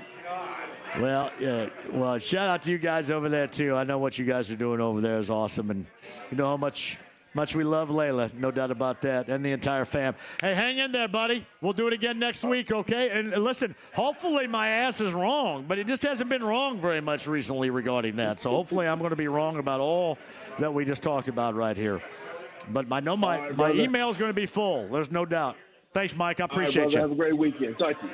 It's Mike Wells of ESPN Radio right there. Lindsey Monroe, Brent Halverson. We got a little bit of deep right there. It was deep. Yeah. It was deep. It was coming in hot. My email is going to be packed. It's going to be full. It is, but people going, I can't believe what? Oh, I appreciate your passion for it. Yeah, absolutely. Well, I'm tired of it. Right. And I think fans should be tired of it too. And if you don't have anybody that has your back out there, what do you have? Nothing. So I'm going to have the fans back on this. That's it. Even if they call me names. You got thick skin. Throwing You'll stones, be fine. man. I'll be all right. Stones. Hey, that is Lindsey Monroe. That is Brent Halverson. Get a little Warren Haynes conversation on the other side, too. That's Not with Warren outstanding. himself. Oh, see, I was going to ask. I was excited. But I want to get you up to that show. We'll talk about that coming up on the other side as well. That's on our date night. Yes, exactly. 14th, February right? the 14th up at the Palladium in Carmel. Lindsey rejoins as well. Don Fisher, Gorman still to come. Sit tight. It is a Tavern tour stop at the legendary Workingman's Friend on the west side. Would love to see you here. 93.5, 107.5 The Fan.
Friend, he's my pal. He's my homeboy, my rotten soldier. He's my sweet cheese, my good time boy. 93.5 and 107.5. The Fan. My man J-Law is right there. I see so many incredible faces. I love to celebrate this Tavern tour stop in January, the first one of 2025. Heaven Hill Distillery at Workingman's Friend. The best cheeseburgers in the United States happen on Belmont right here. We would love to see you. Actually, I don't think they're normally open this long, but they have extended it because we are here. That's Brent Holverson with me right now. Hello, Brent. Hello, John. Good to be back. I love this place. World's greatest burger joint. It really, truly is. I mean, I would definitely put this up as the #1 of all time. There's Becky. And there's Becky. She's hopefully going to join us here in a little bit, I too. know Becky's going to join us. Look at Sean Collinsworth over there getting all drunk. Hey, Sean. Yes, absolutely. You getting a ride home? Yeah, are you getting a Smiley Uber on the way home? What's the Smiley? Hey, the Smiley Uber, you get to ride in that RV? Yeah. Hey, so just to make sure we got to everybody. So on Fridays they're open until 8 p.m. Right? So every other I'm day. sorry. I we were just talking about that. Every Friday open until 8 p.m. It's the only day. Every other day they close at 3, but they are closed on Mondays. I know for sure too. So Becky's going to join us here in a little bit. She's got some. She makes all this happen in the back, too. Does. So she's back there working hard at it. But she's going to come back, magic. Join us. We'll talk through it a little bit more, but I did want to clarify that. Come out tonight. All right. That's Lindsay Monroe, Channel 13. I'm back. I was chatting with some people. Just talking away. That's Jeff over there. You got some gear, you and the Princess of Ice Cream, didn't you? Yeah. They brought leggings for us. I think you got some leggings in there, too. You I do have some leggings. Yeah, I could. They're medium. They'll fit you They're a perfectly. one-size-fits-all, actually. There's so many jokes I can make about that right now. I think you probably do could. want You can to. wear those when you play basketball. I'm apprehensive about the whole knocked up thing. I'm kind of apprehensive about making really serious jokes anymore now. It's not serious. You don't think so? Nah. The knocked up thing? People got on my ass about the prom dress thing because you know they're going to get on me for this. Yeah. I thought it was funny, too. I did. I would have defaulted to something, given how I prefaced it, I would have defaulted to something like that, too. But well, you know Sean Collinsworth over there is the one that's getting you guys into the Daymar. Yes, yeah, that's Sean over there. Absolutely. That's Daymar with Dana Carvey and David Spade coming here on the 1st of outfit March. this year, too, right? Hell yeah. That's a big-time deal. Stellar Saturday Night Live So you got to guys? go over there and talk to Sean. I will. Yeah. Gina's Because I think date's Gina's still up invited in her the whole air. damn family to go. No, there's 6 of us coming. Yeah. 5 of us are legit. Whoever. Gina's going to bring she some might guy have from 8. Bumble. Yeah. That's. They're getting all of the guys she's dating at once, so they're going to fight it out. All right, on the Andy Moore Automotive Group hotline right now, and I know that Brent is excited about Warren Haynes coming to town on February the 14th. Jeff McDermott's going to join us, as he does right now. Allied Solutions Center for the Performing Arts. I think we call that frequently the Palladium and Carmels on the Andy Moore Automotive Group hotline. Hello, Jeff. How are you? Hey, I'm doing great, John. How you doing? Let me tell you, we're a big fans of putting together shows and talking about shows. You do one hell of a job up there, my brother. Well done. Well, I appreciate it. We do our best out here, and we try to bring lots of stuff, a great variety, probably a bigger variety than any place else you're going to find around here. So we hope we have something for everybody. So tell me how you go about, for example, we're going to talk up Warren Haynes coming up on the 14th here, but how do you come to a conclusion on what's good, what works, what won't, what will really spark interest? How do you guys draw that conclusion? You know, we got a team of people led by a guy named Dan Kemmer, who was actually with Live Nation for about 25 years. And Dan joined us a few years ago and helps us book all of our programming. But we got a team of about 10 people. I actually sit on the team. And we vet hundreds and hundreds and hundreds of opportunities all year round. Everything from pop, rock, country, comedy, but also classical, jazz, international, family, songbook. So making sure we have something for everybody. And it's a fun process to go through all that. And it's part science and part art and part luck. Hey, Jeff, Brent Holverson here. Hey, I just want to commend you as well. I mean, you guys have brought some great acts, and I'm a big Warren Haynes guy. I mean, go back to the days of Warren with Allman Brothers, played with the Dead after Jerry had passed on a little tour. He's got Government Mule, now the Warren Haynes Band. I mean, it's pretty exciting to see that's coming to Carmel, Indiana. And, you know, again, a big hats off. And and you guys do a stellar job of really kind of bringing in all different kind of genres and stuff. So looking very much forward to that. Is there anything behind the scenes with Warren that you can discuss? Well, he's got some great VIP packages, which we're pretty excited about. So people can, check that out at thecenterpresents.org and see what some of the VIP packages are for some meet and greets and autographs, but also a lot of great, some swag that you can take away. Everything from, picks to strings to, guitar swag and, some cool things that we don't usually do with a lot of other artists. That's outstanding. Jeff, I asked you about the conclusion you come up with as well. We got Warren Haynes tickets we're going to give away whenever you're done here as well. What else do you have coming up in Carmel? And I thought about this the other day. Like, this is a big deal because I know Sting is coming to town in the next couple of weeks. But, I mean, hell, you guys had Sting. Was that 2 years ago you had Sting? We had was up Sting in Carmel? about 2 years ago. And, one of the cool things about seeing a show at the Palladium is, we've got 1,500 seats. Is all. So if you're seeing Sting at the Palladium, it's the next best thing to having him in your living room. He's right there and he's up close and personal. And, Sting, John Legend, Sheryl Crow, Harry Connick Jr., we've had, Steve Martin and Martin Short and others. So, we really try to make sure we bring in some significant artists and give everybody an opportunity to get up close and personal. It's Jeff McDermott here, once again, the CEO and Prez of Allied Solutions Center for the Performing Arts, I should say here. It's just a great place. It really is.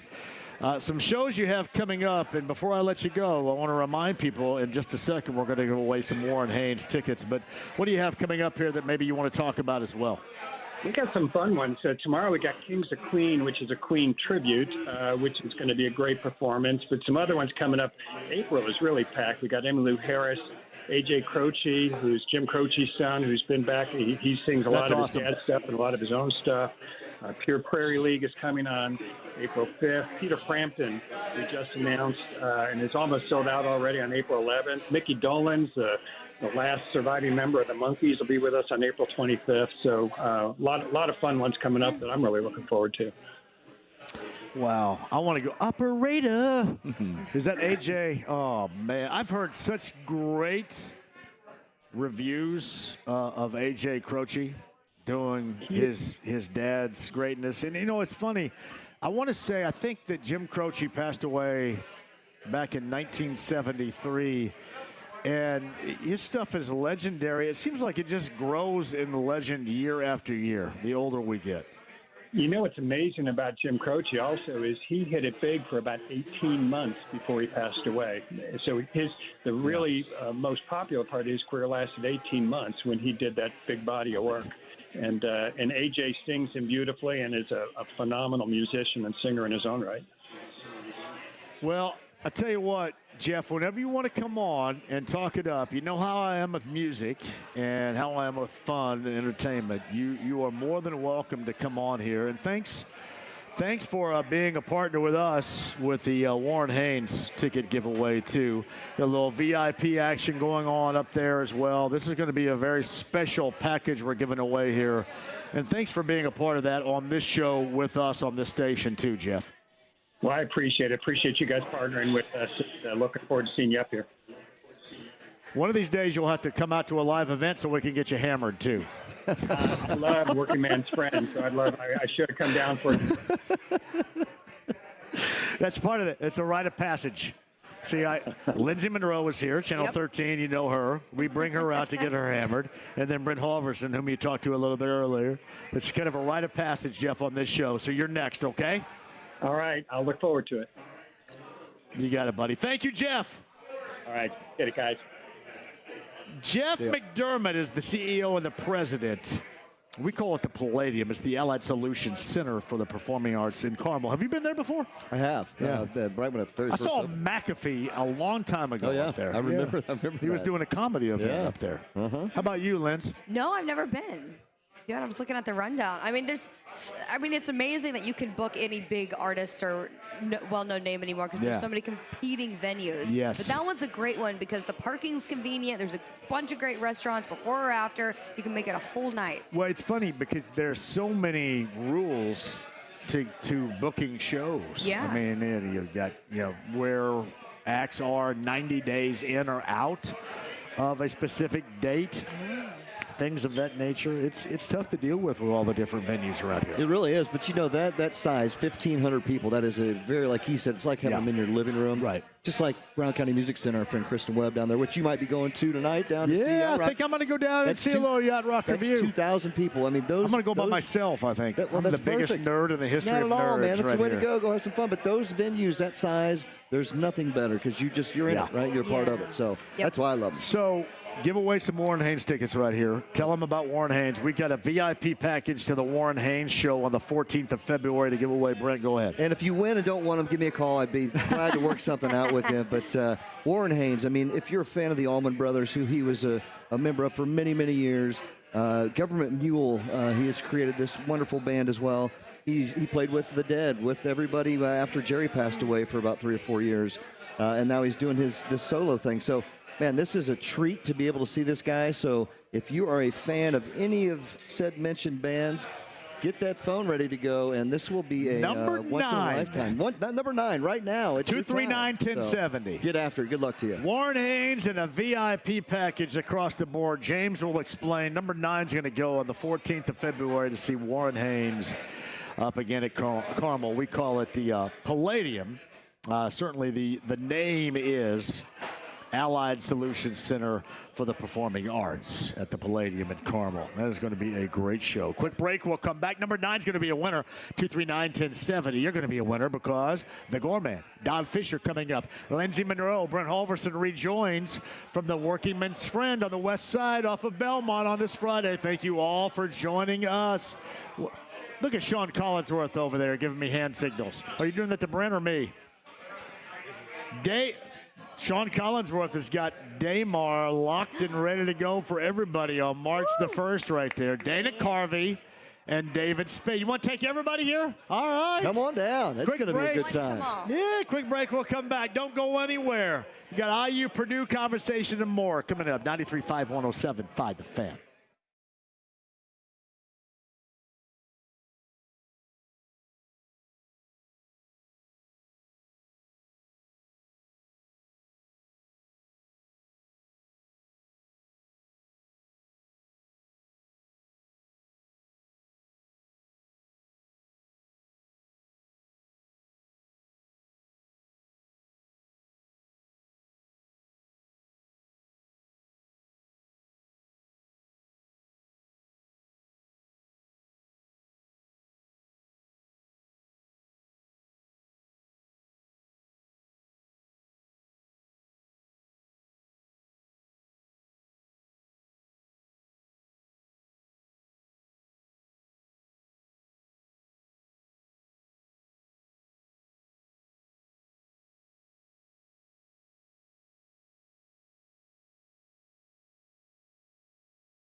Talk about John 3:16.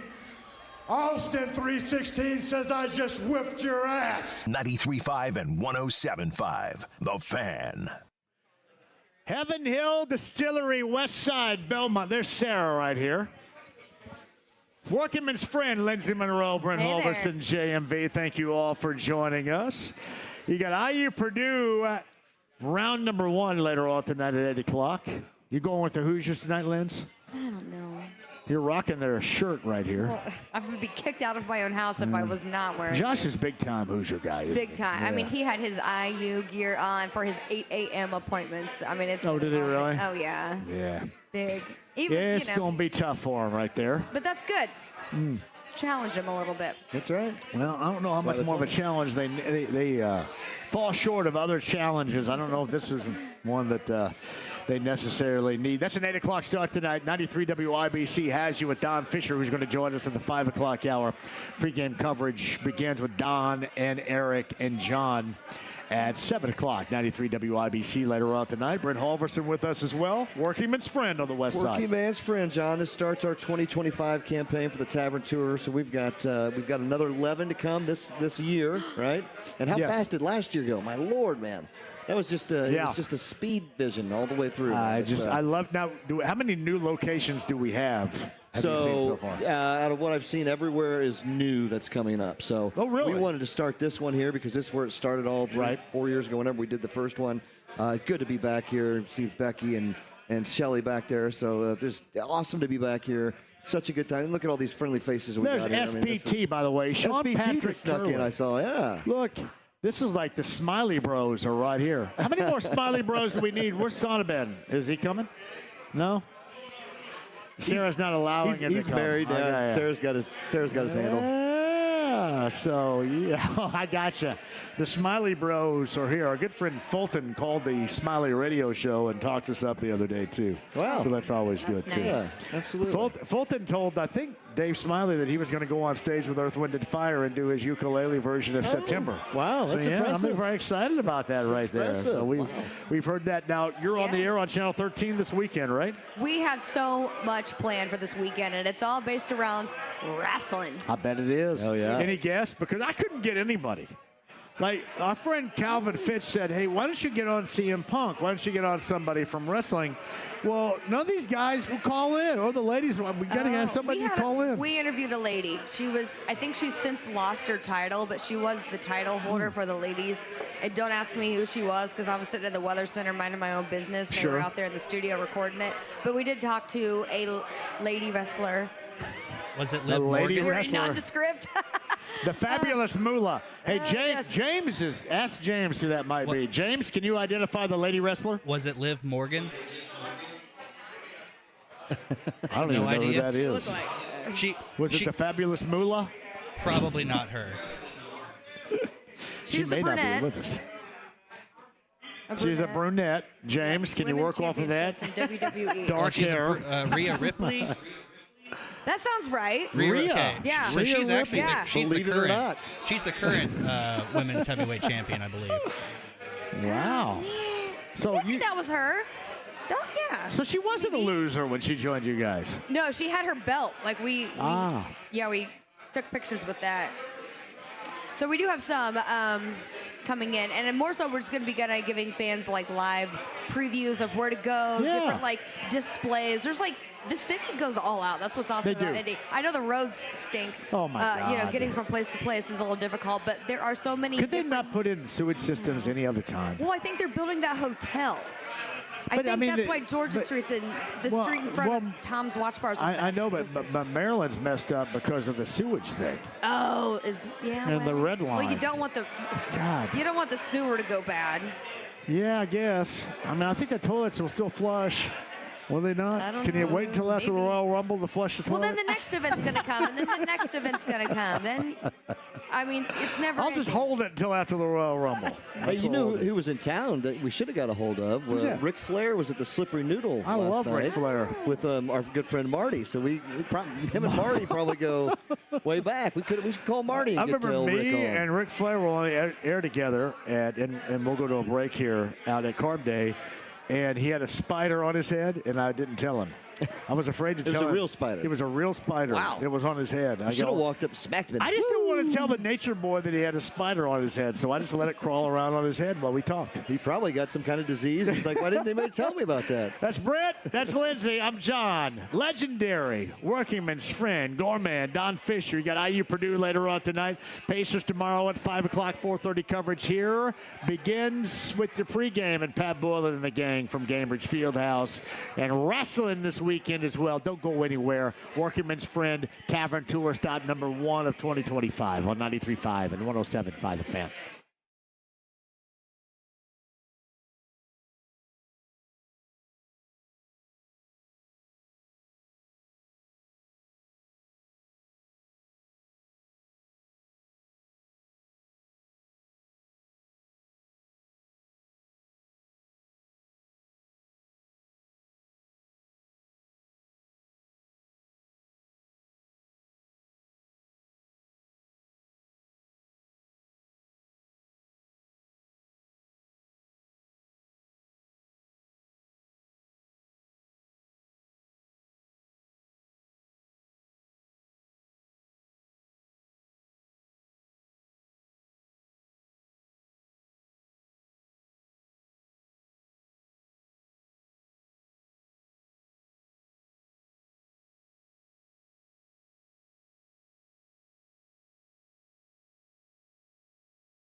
At that point, Billy, your house started to shake, the heavens opened up, and God himself spoke to you and said this, Bob, but my name's Billy. It doesn't matter what your name is. 93.5 and 107.5. The Fan. Oh, Royal Rumble's in town this weekend. Oh, wait a minute. Hold on a second. Joe Childers, Express Pro Tire and Auto, has brought me some diet food right here. Dry roasted. What the hell is this called? The Demway? What? Who? Well, J.R. Means is a mutual friend of Joe and I. And how much weight has he lost with Premier weight loss? He's lost about 60 pounds. I've lost 70 pounds. Hey, thank you.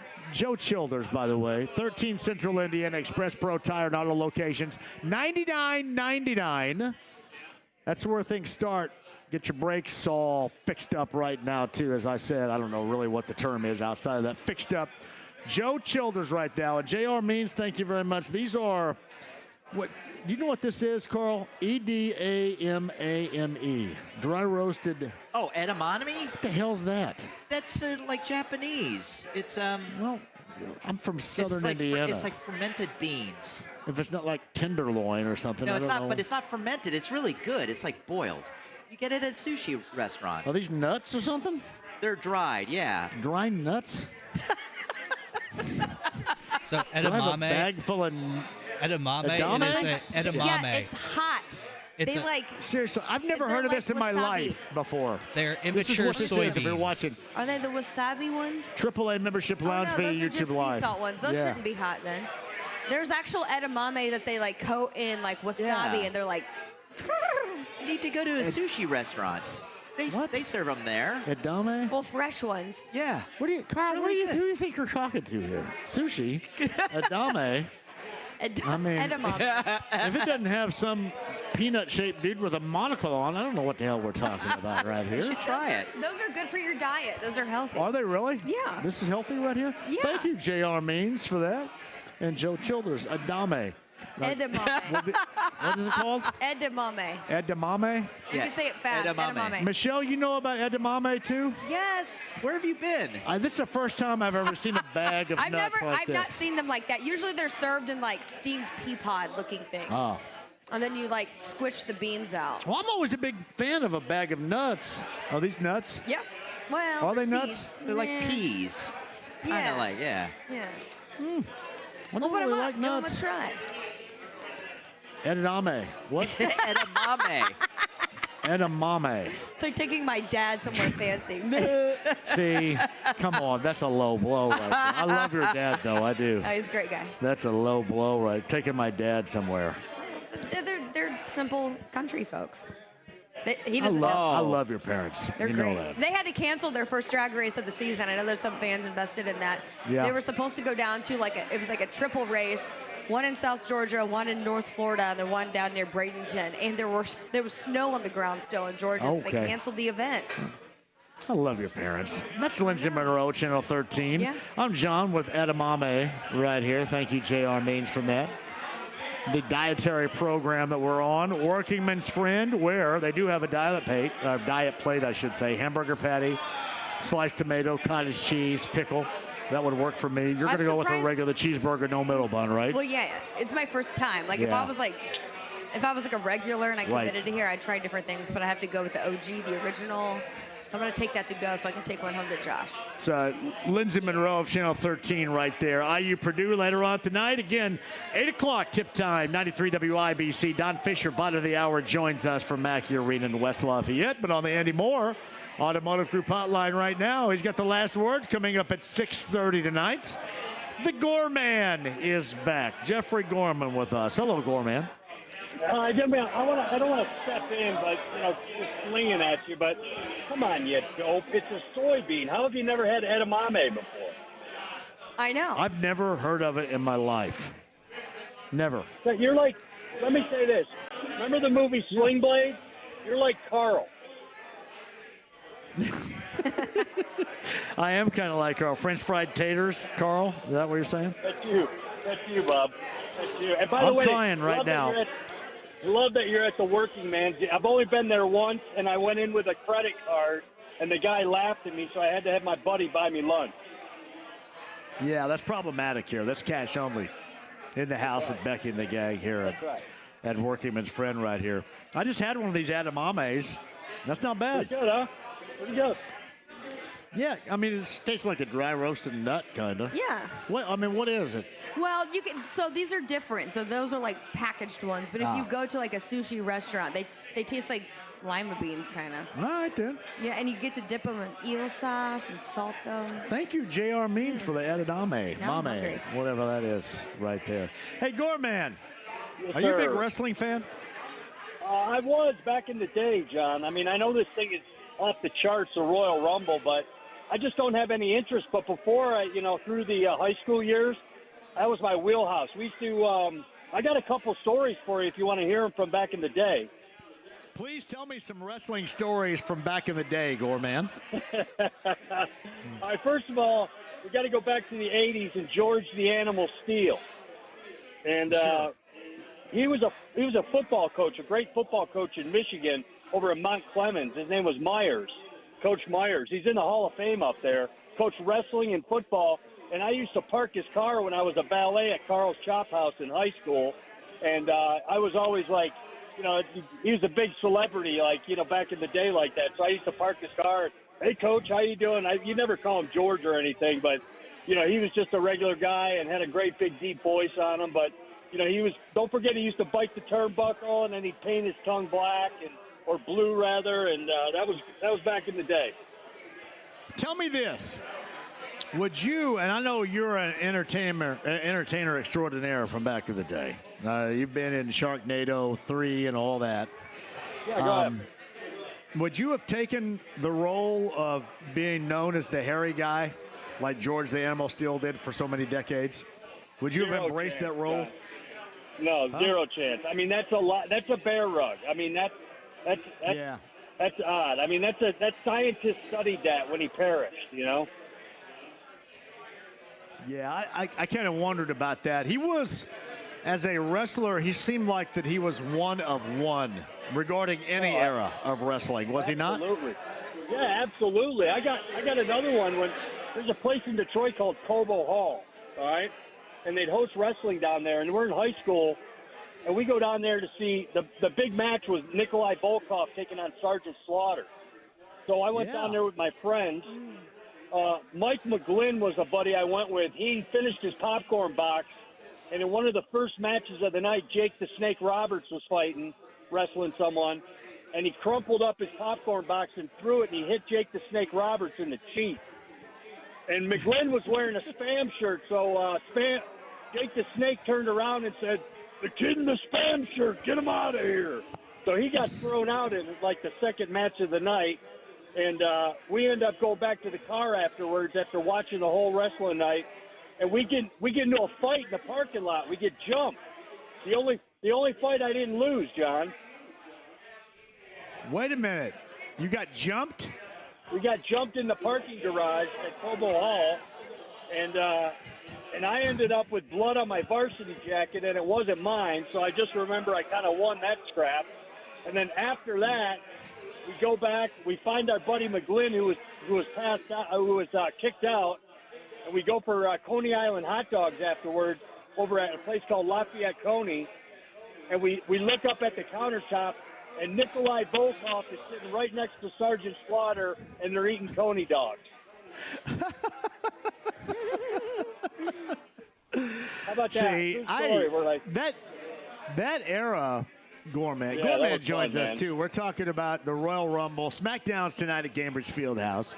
Royal Rumble's coming up tomorrow at Lucas Oil Stadium. I went to, in 1985, at Market Square Arena, a taping of a Saturday night main event. Who was it? And I believe it was Hogan versus the adorable Adrian Adonis. Remember, and this is well before everybody talks about, transitionary whatever nowadays. Yeah. Adorable Adrian Adonis was an interesting character to try to portray, I think, back in 1985, for example, which they did in the then WWF. And it was adorable Adrian Adonis. Junkyard Dog was a part of the card as well. It was a Saturday night main event that was taped at Market Square Arena, and I actually attended that. I'm probably wrong, but did Jimmy Hart manage Adonis? No, I think Jimmy Hart was doing the honky tonk man at that time. At that time. All right. But I remember that. You're right. I think. I love that. Yeah. I can do the old wrestling talk all afternoon, John. The new guys. Yeah, I don't know the new guys. Well, see, I go back as far around here, and people listening right now, especially those members of Generation X or older, I go back to the regional wrestling, and our favorite wrestler growing up around here was Dick the Bruiser, because you had regional wrestling that happened at the Tyndall Armory all the time, but happened here in the Midwest, and it was shown taped for Channel 4, and you could watch it, after Sammy Terry, for example, on a Friday night, or maybe at some point in the midday on a Saturday. But you had Dick the Bruiser and Electric Steve Regal and Bobo Brazil. Bobo Brazil, Yeah, that's where I started my fandom for wrestling. Was it regionally here, and everybody's favorite back then was Dick the Bruiser. Yeah, right. We saw the same thing, man. We used to do it on Saturday afternoons. That's when we'd get all those matches. And Dick the Bruiser was kind of coming to the end of his run when we started watching, but he definitely was back included back in the day, man. I was always an Andre the Giant guy, too. Whatever the big man did, I kind of followed him more than anyone, Yeah, I mean, listen, when you got a little bit older, Rick Rude was a dude that was a big time back then. Paul Orndorff, Mr. Wonderful. That's kind of the era in which I grew up with, and I'm assuming you're probably the same. Hey, did not mind Greg the Hammer Valentine one bit. No, completely agree. There's nothing better on Valentine's Day to bring out Happy Valentine's Day with Greg the Hammer Valentine, who I think for a large period of time, along with Ricky the Dragon Steamboat, was Intercontinental. I never understood what the hell Intercontinental Champion was, but between Ricky Steamboat, Greg Valentine, and Tito Santana, it seemed like most of my upbringing was surrounded by those guys being the Intercontinental Champion. Yeah, absolutely. And there was two type of wrestlers, right? I mean, everybody the grapplers, but John, I'm not kidding you. You're bringing me back that I would do anything to watch Jimmy Superfly Snuka wrestle, because I knew he was going to be flying through the air at some point. Yeah, see, I was going to ask you, did you like those that were more aerial or more just kind of brute strength, would pick you up and slam you? What'd you like better? Yeah, I was that. You got to get up, and, I mean, we were talking about it today with Mate. I mean, these guys are great athletes. So, I mean, say what you will about wrestlers, but they really are. The way they're choreographed and all the moves, and, I mean, they're great athletes. So anybody who's flying, especially anybody who gets on – remember they used to get on that tall ladder not too long ago? This is more – recent wrestling, but they get on that big-ass tall ladder and then come down back into the ring on that. I mean, I'm all in. Were you more of a fan of Vince McMahon and Jesse the Body Ventura doing the call, or Gorilla Monsoon and Jesse? Oh, Gorilla Monsoon, definitely. Yeah, I'm not a McMahon fan. I like what he did early on, but Gorilla Monsoon was the guy. He was Saturday afternoon wrestling. I mean, that's a big man, too. He had a hell of a career. Yeah, I mean, I go all the way back to Bruno Sammartino, Handsome Harley Race. That's how far back I go. No, you're right. I remember it. Hey, John Cena, is this his last time he's ever wrestling in his life? Is that what I heard? Yeah, this is it. His last Royal Rumble. Yeah, last Royal Rumble. He's going to hang it up. Hey, are there any former NFL players? I mean, I don't think, did Rock play in the NFL? I don't think he did, right? But he did play at Miami. How many former football players are professional or have been professional wrestlers? Do we know? I know one. He used to punt for the Colts.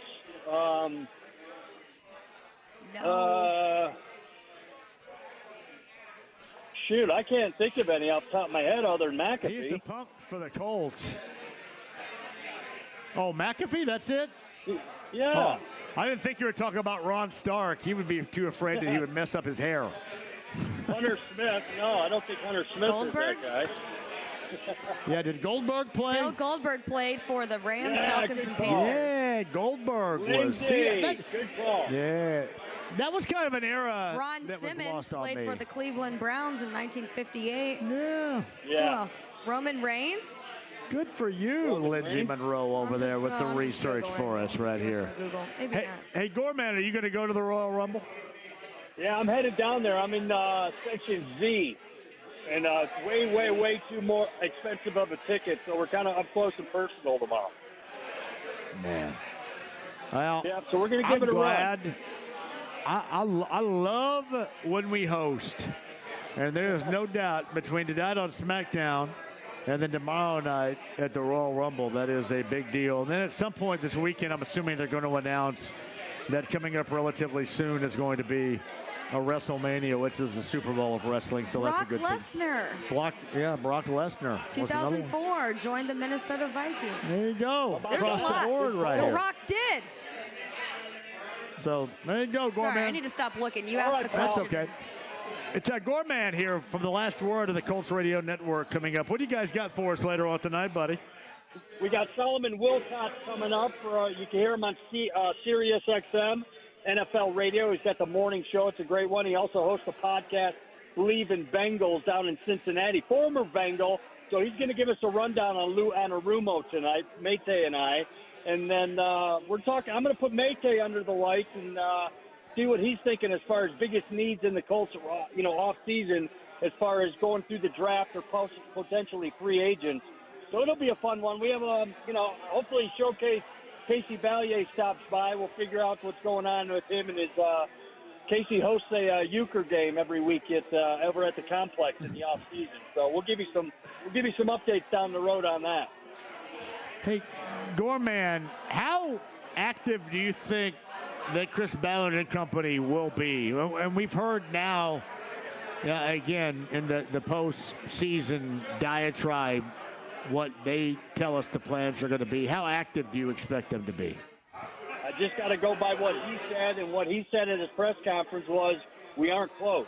We're not close right now. So, that's in my eyes, and that just tells me there's a green light to improve this football team in more ways than just re-signing your own and through the draft. So I think I think the Colts will be busy this offseason, obviously with the upcoming combine and the draft coming up, but also filling positions that need veteran experience and veteran help. I think we're going to see that. And, build this team and see what happens. Let's go. Gorman, I mentioned this because everybody was mad and hates the Chiefs, and they hate them because they're not hateable dudes. They just win all the time, and they're successful. The Colts, that's what I look for. I mean, get back to that point, because there was a point in time when everybody hated Manning, everybody hated Dungy, everybody hated Polian, and hated the Colts. They were on all the time. They were on every commercial. I mean, that's what you strive for right here. I want to get back to be hated with the Colts like they were once upon a time. I don't know how you can hate the Chiefs. Jolly Andy Reid. My God, John, you used to look like Andy Reid. Now you look like John Clayton. God rest his soul. Hey, how good do you think I look, Gorman? Oh, boy, I tell you. What a loaded question. Well, where do I begin? I don't know, John. I hope you're doing well, and I'd like to see you mix in a muffin now and again. I can't do it. I'm going to stay on track as long as I can right here. All right, the last word with Gorman, Matt Taylor, and Showcase Casey Valier coming up here. That's right. At about 6:30 tonight. My brother, have a great weekend. It's good to have you back, as always. Yeah, you know we're that. back. Give me a holler next Friday. We'll talk some Super Bowl. We'll have some fun facts for you. And, Lindsay, make sure he has that diet special over there, over at the Workingman, will you? I've ordered him the cottage cheese. It's en route. That's my girl right there. Let me tell you. I know Johnny had a lot of liquid lunch today, so we want to even them out, right? I did. That's right. I had to work my way I'll out see of you that guys. in a little bit. Thanks, Gorman. That's Gorman. Last word coming at you tonight, 6:30 here on the Fan. You know that I did change my hair because of you guys. I was going to compliment you on it. The part is gone. Yeah, I changed it because of you guys. It's great. You guys said change your hair. Only if you like it, though. It's funny. I think the only way I changed it was I you slicked it back instead of I blew parting it. dry. I know. I did a blow dry kind of thing, really quick. So yeah. You blew it. I put it up, blew it. You blew it yourself. It was because of you, you guys. Was it last week or the week before last? You guys mentioned that. So It was just like the part. see the impact you guys have on me. It's always good. We're only trying to make your life better. You're awesome. That's why we're here. That's Lindsay Monroe right there, Channel 13. Tomorrow morning. It's gonna be a big morning. Early. So I was looking up who the wrestler we interviewed. It was Chelsea Green. Chelsea Green. Who was the standing WWE U.S. Women's Champion. Gotcha. Yeah, so we talked to her, and we just have a whole list. We have like a whole crew. We have like extra people coming in preparation. And I just looked at my favorite app where I buy tickets, and the get-in price right now is like just over $200. Crazy. So that's like, Yeah. I mean, it's a lot, but like it's But it's better than I probably about a mile away from the ring. Well, that's the 600 level, yeah. Yeah, it's tough. All right, Linz, hang out. Brent Holverson rejoins. Don Fisher, voice of the Hoosiers, Mackey Arena in West Lafayette. The latest on IU Purdue. Number 1 coming up tonight at 8 o'clock, 93 WIBC, 7P. Your coverage begins over there with the pregame show. The voice of the Hoosiers joins us. Becky, the owner of the Workingman's Friend, also on the way. Don't go anywhere. It's 93.5, 107.5 The Fan.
JMV. I am the cream, yeah. The cream of the crop. And there is no one that does it better. 93.5 and 107.5. The Fan. Maybe 5 minutes away from Don Fisher, live from Mac Arena in West Lafayette. We've got IU Purdue #1 tonight of the season. West Lafayette. Got you covered. That's James back in the studio. I've got Simple Minds soft sell modern English tickets for you a little bit later on. Brent Halverson rejoins us right now. We are at the Workingman's Friend with Heaven Hill Distillery, Tavern Tour Stop #1 in 2025. Let's mention our good friend Christian Webb, too, down at the Brown County Music Center. Down at the Brown County Music Center. You know, we're blessed with some great music There's venues no here, doubt John. about that. I mean, we've got Deer Creek, of course, or Ruoff, if you will.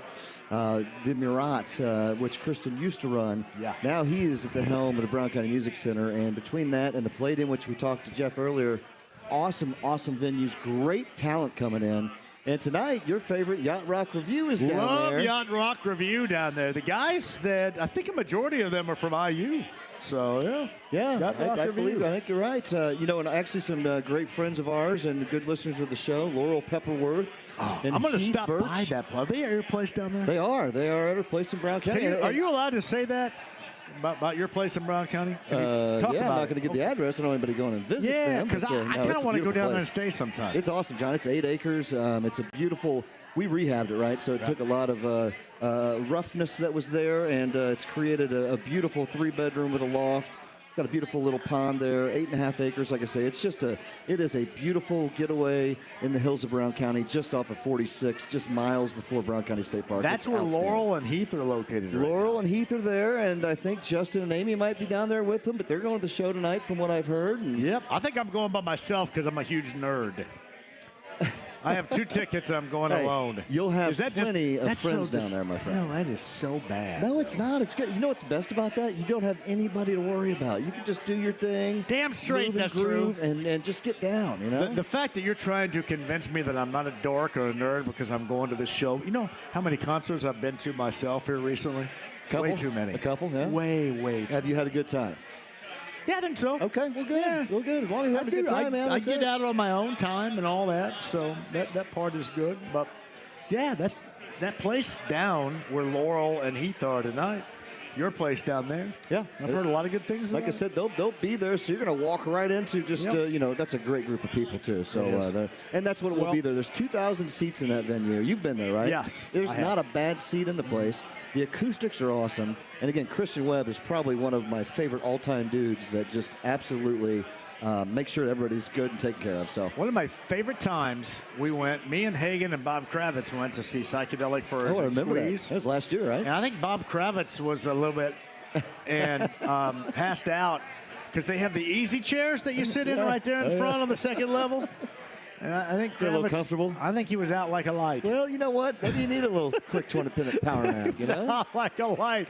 And then we stopped. I blank you not on this. We stopped at a place in Morgantown called Frenchie's. And we walked up to Frenchie's in Morgantown, and some dude said, "Hey guys, we need to picked up Kravitz." And it lifted Kravitz up, and his little Kravitz legs were like dangling. Kravitz legs were like dangling. Hold them like from the this. back of his neck like a cat. Yeah. So, no, That's man, awesome. it is a great time, and I want to thank Christian Webb. Yacht Rock Review is down there tonight. I did an interview earlier today that's going to be, I'm going to start a new podcast because I get the opportunity to talk to so many musicians and comedians and actors that I'm going to start doing that on a podcast. I talked to Howard Jones. Howard Jones, along with Martin Fry, that's ABC. Remember Look of Love, Poison Arrow, How to Be a Millionaire from the 1980s. And Richard Blade on Sirius XM, who's on Channel 33, the New Wave channel, are going to be doing a show down there the 21st of February. And Howard Jones has been on the show with me before. He loves Indy, loves the Speedway. And I talked to Howard Jones in a lengthy conversation that I'll put out on a podcast a little bit later on. That's coming up on the 21st. Great show at the Brown County Music Center. And again, the talent is just off the charts. Yeah. I mean, every time I just turn around and hear it, Trey Anastasio from Fish, he's doing a solo show down there, sold out right away. You got string cheese incident coming down there. Now, I know this might not be your genre, John, but this is right up my alley, I know my it friend. is. Oh, and I love it. I absolutely love it. I had somebody call up, and I blank you not, last week on the JMV Takeover and requested Touch of Gray by Grateful Dead, and I mentioned you like 5 or 6 times. Yeah, right on, man. Yeah, Hey, so all that's the, good to the hear, Brent my friend. Halverson collection That's of right. requests right we there. We'll do a little side podcast show. We can do a little music battle. Yep. How about that? We got Becky coming up in a minute. Yep. Don Fisher, voice of the Hoosiers. You tell me, James, if Don is ready. I know he's running a little bit behind. This is a game night for him, and he's got stuff to do, so we appreciate Don coming on as well. Lindsay Monroe, Channel 13, is here, too. My mic was off. I was waiting for the pod up. Look at there you. We go. You're so savvy over there. Well, I tried to talk and I didn't hear myself, so I was trying to get his attention. Hello. This is your first time at Workingman's Friend. I know. I'm going to order a couple apps while I'm here, I think, and then I'm going to get a to-go order. Right. I'm going to get everything I can. Because you got IU Purdue. I'm getting lots of texts from the Princess of Ice Cream right now. What's happening She's here? messaging us about her family update. Oh. Did you see the picture? I have not seen the picture of it. It's so sweet. Oh, it's a little baby. She's meeting a new family member. Ah, that's why she should come, huh? Yeah. I understand that. It's a very good excuse. So The hopefully we'll get her the next Princess of Ice Cream next time. Now, I do want to mention, because Carl is here, you guys are going to be doing a podcast with Carl, right? As far as the NCAA tournament is concerned? It's not just me. You're included. I'm doing it too? you okay. get to come too. Well, Carl, explain to everybody about the podcast with Lindsay, the queen, the princess of ice cream, and me coming up here in March. It's going to be an opportunity for the listeners to compete against you in fantasy sports. Cool. Oh, wow. I like it. This is your idea, huh? Not only my idea. I'm not going to claim genius for that. No, Well, I can already foresee what's going to happen. It's like every year when like so-and-so in the office's kid's cousin wins because they picked off a mascots in the March Madness tournament.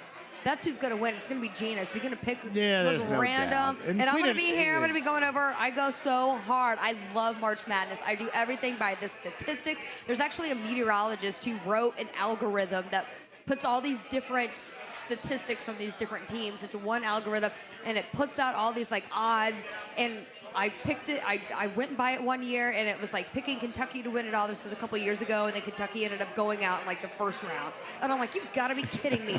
That was the moment I was done completely with going on raw statistics. I got to put a little heart into it, and I'm going to add that into my picks this year. It's going to be good competition. You got to do it too. That's it. I'd Numbers love guy. to. Absolutely. The princess of ice cream will win it all, too. She's So gonna she doesn't pick know my a damn colors. thing about nothing. Hey, you know what? She went No, that's like, not true. She went like knows.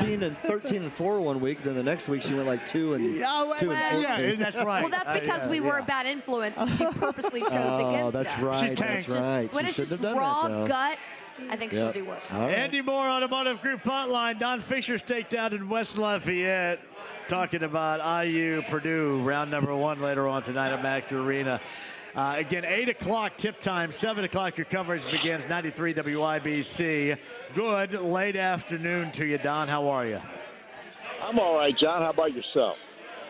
I would like to see this team compete later on tonight, because I think I know what I'm going to expect out of Purdue and their level of competition at the outset.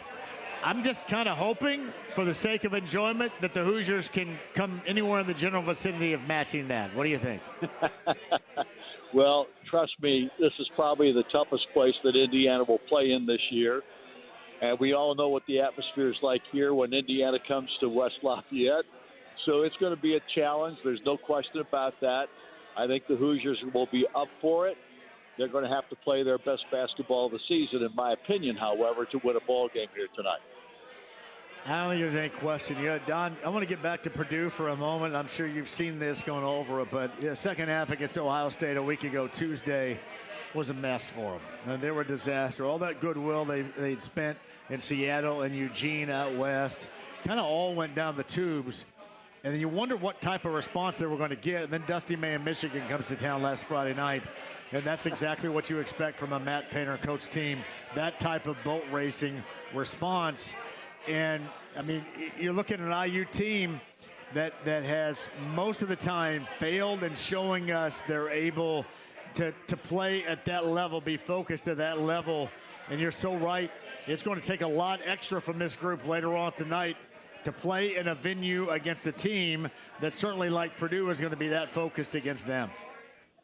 Well, there's no question they will be focused because it's Indiana. Indiana on the uniform gets these folks up here really excited. And, look, I think this Indiana basketball team is talented. I think that they've got the tools if they can put it all together. But to this point in the season, they still have not played a full 40-minute ball game, with the exception maybe of the game against Penn State in the Palestra. I thought that was their best game of the season. But you're getting an upgrade in talent on the other ball club here tonight in this Purdue ball club, because they've got pretty much a veteran team, with the exception that Zach Edey's no longer here anymore, and they had to find their way a little bit to figure out what they were doing here early in the season. And they've had a game or two where they haven't played up to their best basketball, and they've gotten themselves beaten. But we know that this is a ball club that will be fired up, ready to go, no question about that. And Indiana's going to have to match that energy and that effort, especially at the outset of the ball game, if they want to even be in it by halftime. And we know that they're capable of not being in it at halftime after that Illinois loss. So right now, they can't afford anything close to what we saw at Louisville or what we saw in that game against the Illini. Hey, Don Fisher, voice of the Hoosiers, tonight again. 8 o'clock tip time. 7 o'clock coverage begins on 93 WIBC. All right, outside of that final shot and whatever the hell that was at the end of the game against Maryland on Sunday, we did see Miles Rice start believing in himself in jump shooting from the perimeter. Is that something you think that can be maintained later on tonight? Because I do think that is really important. It's something that we haven't seen consistently. We saw this past Sunday against Maryland. Is that something that can be maintained tonight? Well, that's a good question, John. I don't know if it can be. And look, I think Miles is one of the better players on this team. I think he's had some really good ball games this year, and he's had a couple of clunkers. And the big thing about him is if he gets going early, it's usually a pretty good sign that he's going to be able to hold on to that throughout the ball game. And he did not play great in the first half in this last contest against Maryland, but he played really good in the second half and really played well. But it's going to take all of these guys tonight, John. It's not going to be just one guy. It's not going to be just Miles Rice. It's got to be everybody that's focused, ready to play as hard as they can play. And they're going to get tested in this ball game in a big way, because you know as well as I do, Purdue hates to lose to Indiana, number one. But even more important than that, they love to beat Indiana's butt if they can do it. No doubt about that. Don Fisher, voice of the Hoosiers, with us. All right, where do you start with the keys to tonight?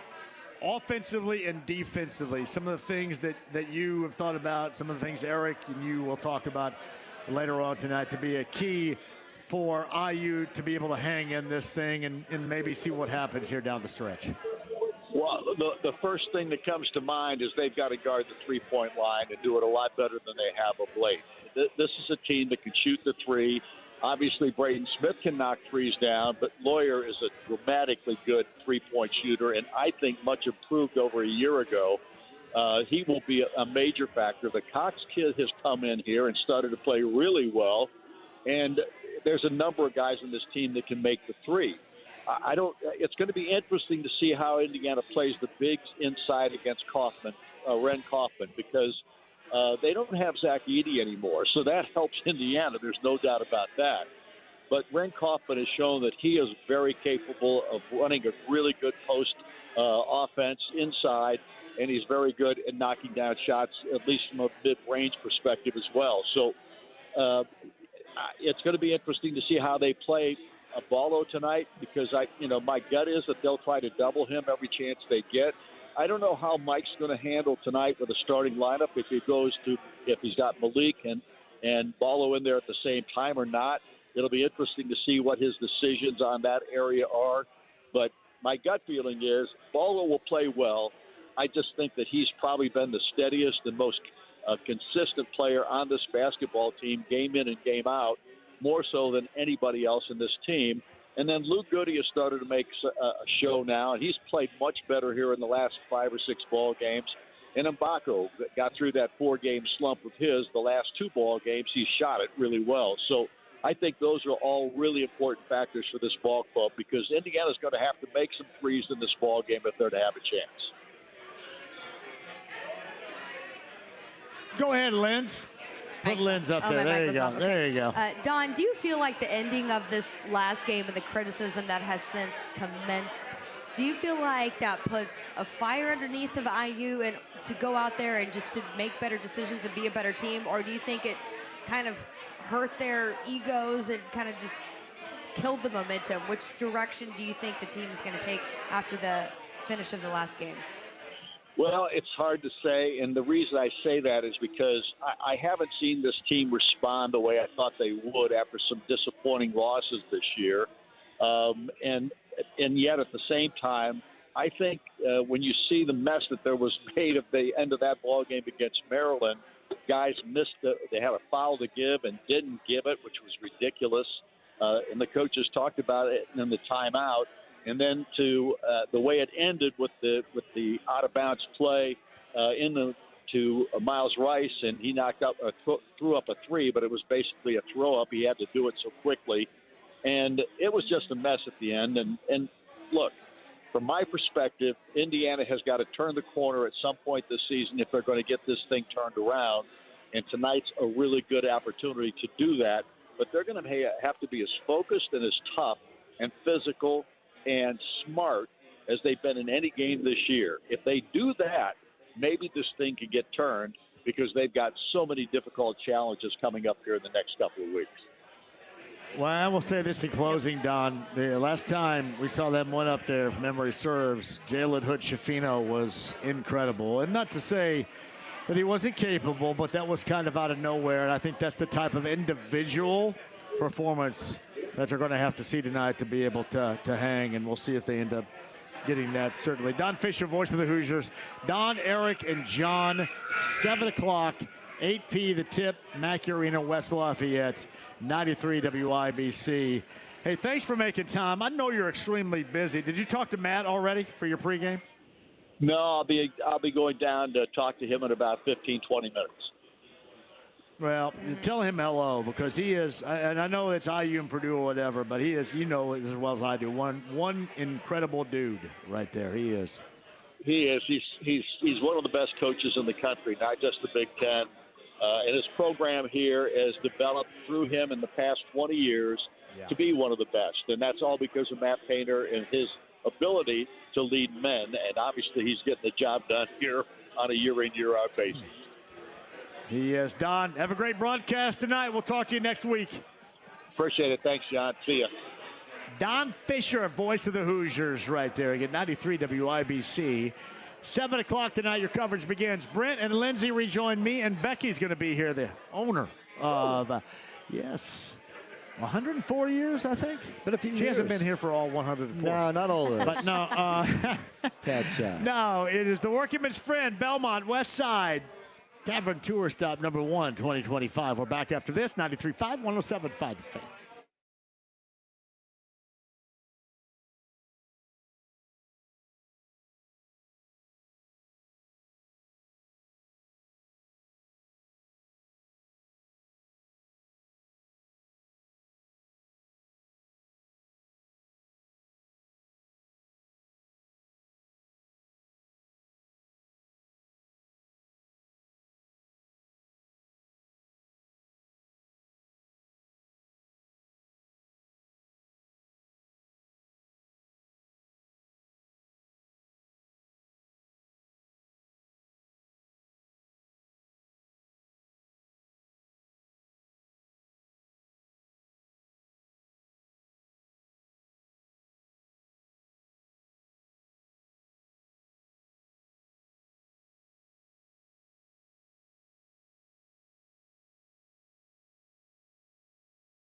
You lose. Good day, sir. 93.5 and 107.5. The Fan. Workingman's friend, everybody. Tavern Tour Stop, number 1 of 2025. That's Brent Halverson. Hello, John. I'm JMV. Lindsay Monroe is here with her mic off right now. That's okay. And we have a very, very special guest. And the reason we're here. I love Becky. Becky, thank you for joining us. Thanks for having us. You're welcome. What's going on? Well, hey, Becky, look at this place. As I know, always. it's crazy. It is. Was that diet plate created for me, or did you always have It's all it there? for you, diet plate. I got to get with the times and change it to a keto plate. But No, you don't need. I like the way that is. Hamburger patty, cottage cheese, tomato, pickle, boom. How right up often your does alley. that get ordered my here? mom, or I don't know how, a lot. I got bet. one guy that comes in 4 days a week, or Does he? almost 4 out of the 5. Gets it every time. Yes. We both down. By the way, too, James reminded me of that. Simple Minds, Soft Cell, and Modern English coming up at Ruoff Music Center. I got number 9 at 239-1070. Tickets to that coming up on June the 22nd at Ruoff. Jim Kerr and Simple Minds rarely get over here. I don't think Mark Ullman and Soft Cell ever gets over here. So if you're a fan of that genre, of 80s new wave or whatever, this is something you have to see. Number 9 at 239-1070. Thank you, Live Nation. Can win those tickets right there. But, yeah, you and I are both down 70 at this point in time, aren't we? 70. That's amazing. How have you gone about it? Just watching what I eat, and Yeah. I did use the shot. Me too. The shot helps, doesn't it? Premier weight loss with me. The first month, of Yeah. course, your appetite goes Yeah. like that. So first month, I ate nothing but fruit and yogurt, and I dropped 15 pounds in the first 3 months. I make cottage cheese, Greek yogurt, tuna for the most part. Yeah. I'll do burgers too. High protein diets, what I do. But you don't. The thing is it takes away. Instead of you eating this, you Yeah. eat this. Half of it because you're full. I haven't had bread or a slice of pizza or anything, so. Oh, well, Yeah. you're really heavy. Yeah, I'm really, I gotta have I'm like the something or I'll Christian go crazy. Bale model right here. I'm like going really deep into the Christian Bale role playing right here. Like Matthew McConaughey type of stuff here. Yeah, that's what I'm doing. Don't get the real skinny. No, I'm not going to go that far, but I'm going to go down to 170. 172, 170 is my goal. I think I'm at 187 right now. Okay, So that's good. got a little bit more time to go. So anyway. I just got myself till I got past in the obese the category of I tried to get where my healthy level was. Well, you work at a place like this. I mean, it's hardcore. It is. To try to. And the food is so good here. Like I'm not usually. I'm always after the sweets, though. I'm a Oh, yeah? cake girl. Yeah. I got to stay away from Long's. Yeah, well, there Bakery, you go. baby. All right. Oh, that's not too far away now, is That's it? right. No. I send everybody over there for dessert. Have you been there in a while? Long's Not- Bakery, no, by the I way. haven't. Yeah. I need to go. Yeah. They're all bugging me for some. 104 years, is that accurate? Well, we just Going on celebrated 6. 107. 107. Woo. January 25th, 1918. That is outstanding. That is Wow. Do you have anything left over from that? I mean, I know obviously the building and the bricks and stuff. No, they say the poles are from the original building. Are they? But no, I didn't. I've got some stuff that some lady did an ancestry thing, so I've got his Ellis Island, and I've got the ship picture that he came over on, and things like that from my Wow. grandfather. But nothing of the old building. And when did you? A few pictures, not much. Yeah. When did you officially take over, Becky? Like, so what was My the? mom passed away in 08. 08 was the timeline that you hopped in. Okay, wow. That's But just I've awesome. been here since 1978. Oh, yeah. Oh, absolutely. And that's what this place is such. Again, when we talk, we were talking a minute ago when you got here. This is where we started our Tavern It tour is. in 2022. So now we figured what better way to come back here 2023 or 2025, I know, start off 25. fresh, another year, right? I got to get that number right. Did you know And that we're there's back in it. Vince Welch just walked into this place right here? His parents I are love sitting right Vince. behind me. I love Vince Welch right there. Yes. Golly. Or, hey, he could, is that too loud for you? That is absolutely awesome. Go ahead, Brent. I'm sorry. I didn't mean to interrupt everybody. No, not at all. There's, I mean, it's kind of like the all-star of who's who around here, right? So, no, it's pretty amazing to see what's happened here. 107 years. And again, when we talk about Taverns tours, this is one of the most iconic, and we are honored to be back here with you, Becky. Yeah. I appreciate it. Becky, what's so unique about the grill and the way, because, I mean, the best burgers, obviously, anywhere in the area, and the best burgers throughout the country. Why is that? What's the seasoning. magic? What's the The mystique? season, I don't know, maybe the age of it, that maybe the grease that's dripping all the way around it out of it. I don't know, but it's a pretty old season. They bought it used in the 60s, so. Right. you know, Lindsay it's at least that Monroe. old. I've been cooking on it, like I said, over 40 years. Wow. Lindsay Monroe of Channel 13's never had a cheeseburger here. I know Give her she's some gonna advice. Take some home. Give her some advice right here before we hit a break. Advice on what, the cheeseburger? What's that? No middle bun. If you're real hungry, I would, and you're a first timer, I would try the middle bun. Yeah. If you're not going to worry about the carbs and all that, if you're going to really enjoy it, I would get the middle The bun. Robin Miller order was I know. giant double cheese. No middle bun. No middle bun. Onion and rings. Onion Yep. rings. Onion ring, pretty much Hey. as burnt as I could get it. Crispy, And crispy. And a Pepsi. Yeah. And a Pepsi. All right. Me and him went round and round because he'd kick his glass and he'd go like this, drop all his ice on the floor. I go, Robin, Hey, who's the most, Bob Knight, the most famous? Ever been in here before? Oh, I don't we- know. Mostly a lot of race car drivers. Yeah. Frank Keedy and Larson and McGinnis and Downing are some of the basketball Mm-hmm. players. And not too many of the football players, but a lot of Man, the basketball players. It's incredible. Doug work. Bowles pulls up in his little Sure he fancy does. car, and that was great. Sure he This does. past May. Hey, Becky, thank you for having us. Yeah, Thank you. and again, Fridays you're open till 8 o'clock, Yes. right? And then Yep. during the week you're closed Mondays. We open 11, close Sunday, Monday, Close- open 2:45 to, or 11 a.m. to 2:45, and then 11 a.m. to 8 p.m. on Fridays. There you go. That's perfect. But, Well, thank you thanks you guys for again. coming. It's No, been a it's pleasure. it's Hey, always a you are blast. so awesome. And I want to thank, I wouldn't do it without all my staff. Oh, They your do it. staff's awesome. They 'Cause I'll- are. Because I'll Yeah. walk out the door. Yeah. They know me. Yeah, Tell them right. something, I'll go, I'm out. My Thank time's you, up. Becky. Thank you very Thanks, much, you dear. guys. That's Appreciate Becky it. right there. Yeah. Lindsay JMV, baby. rejoins.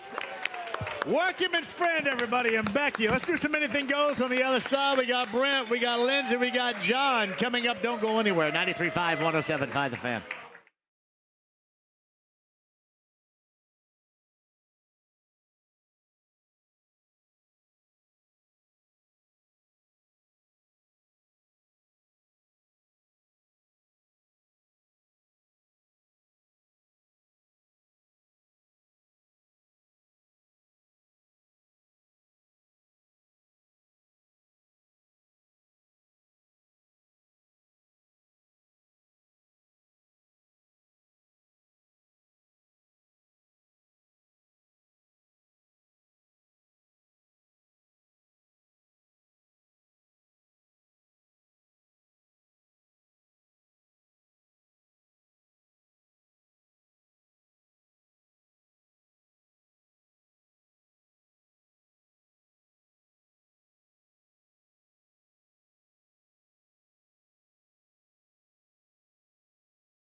Describe the sound made when a sheep explodes.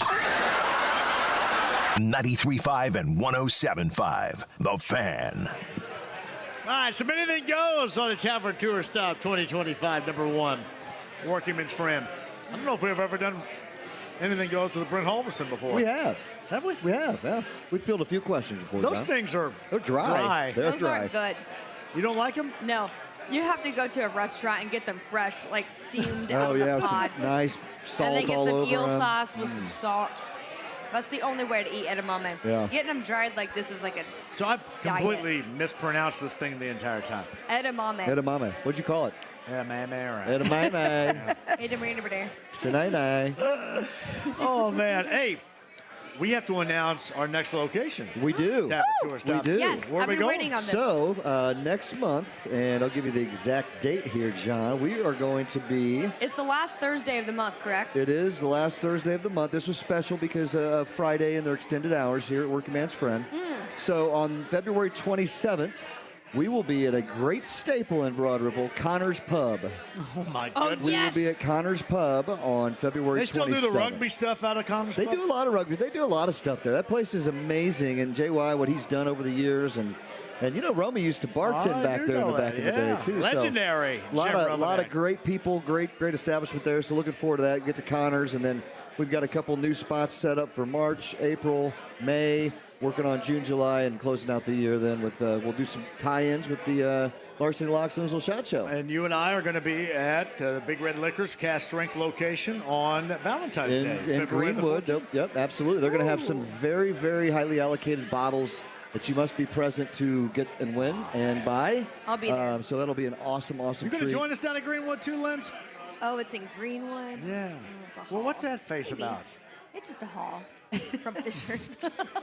It's a little bit. Commitment. It's a little On the bit. Valentine's Day. No, Josh and I do Valentine's Day. Our anniversary and the Yeah. day he proposed is the 13th. Ah. So we always try to get it in a day How early. did he propose? He put, he had our neighbor, he specialty made a little bandana for Hank, our dog.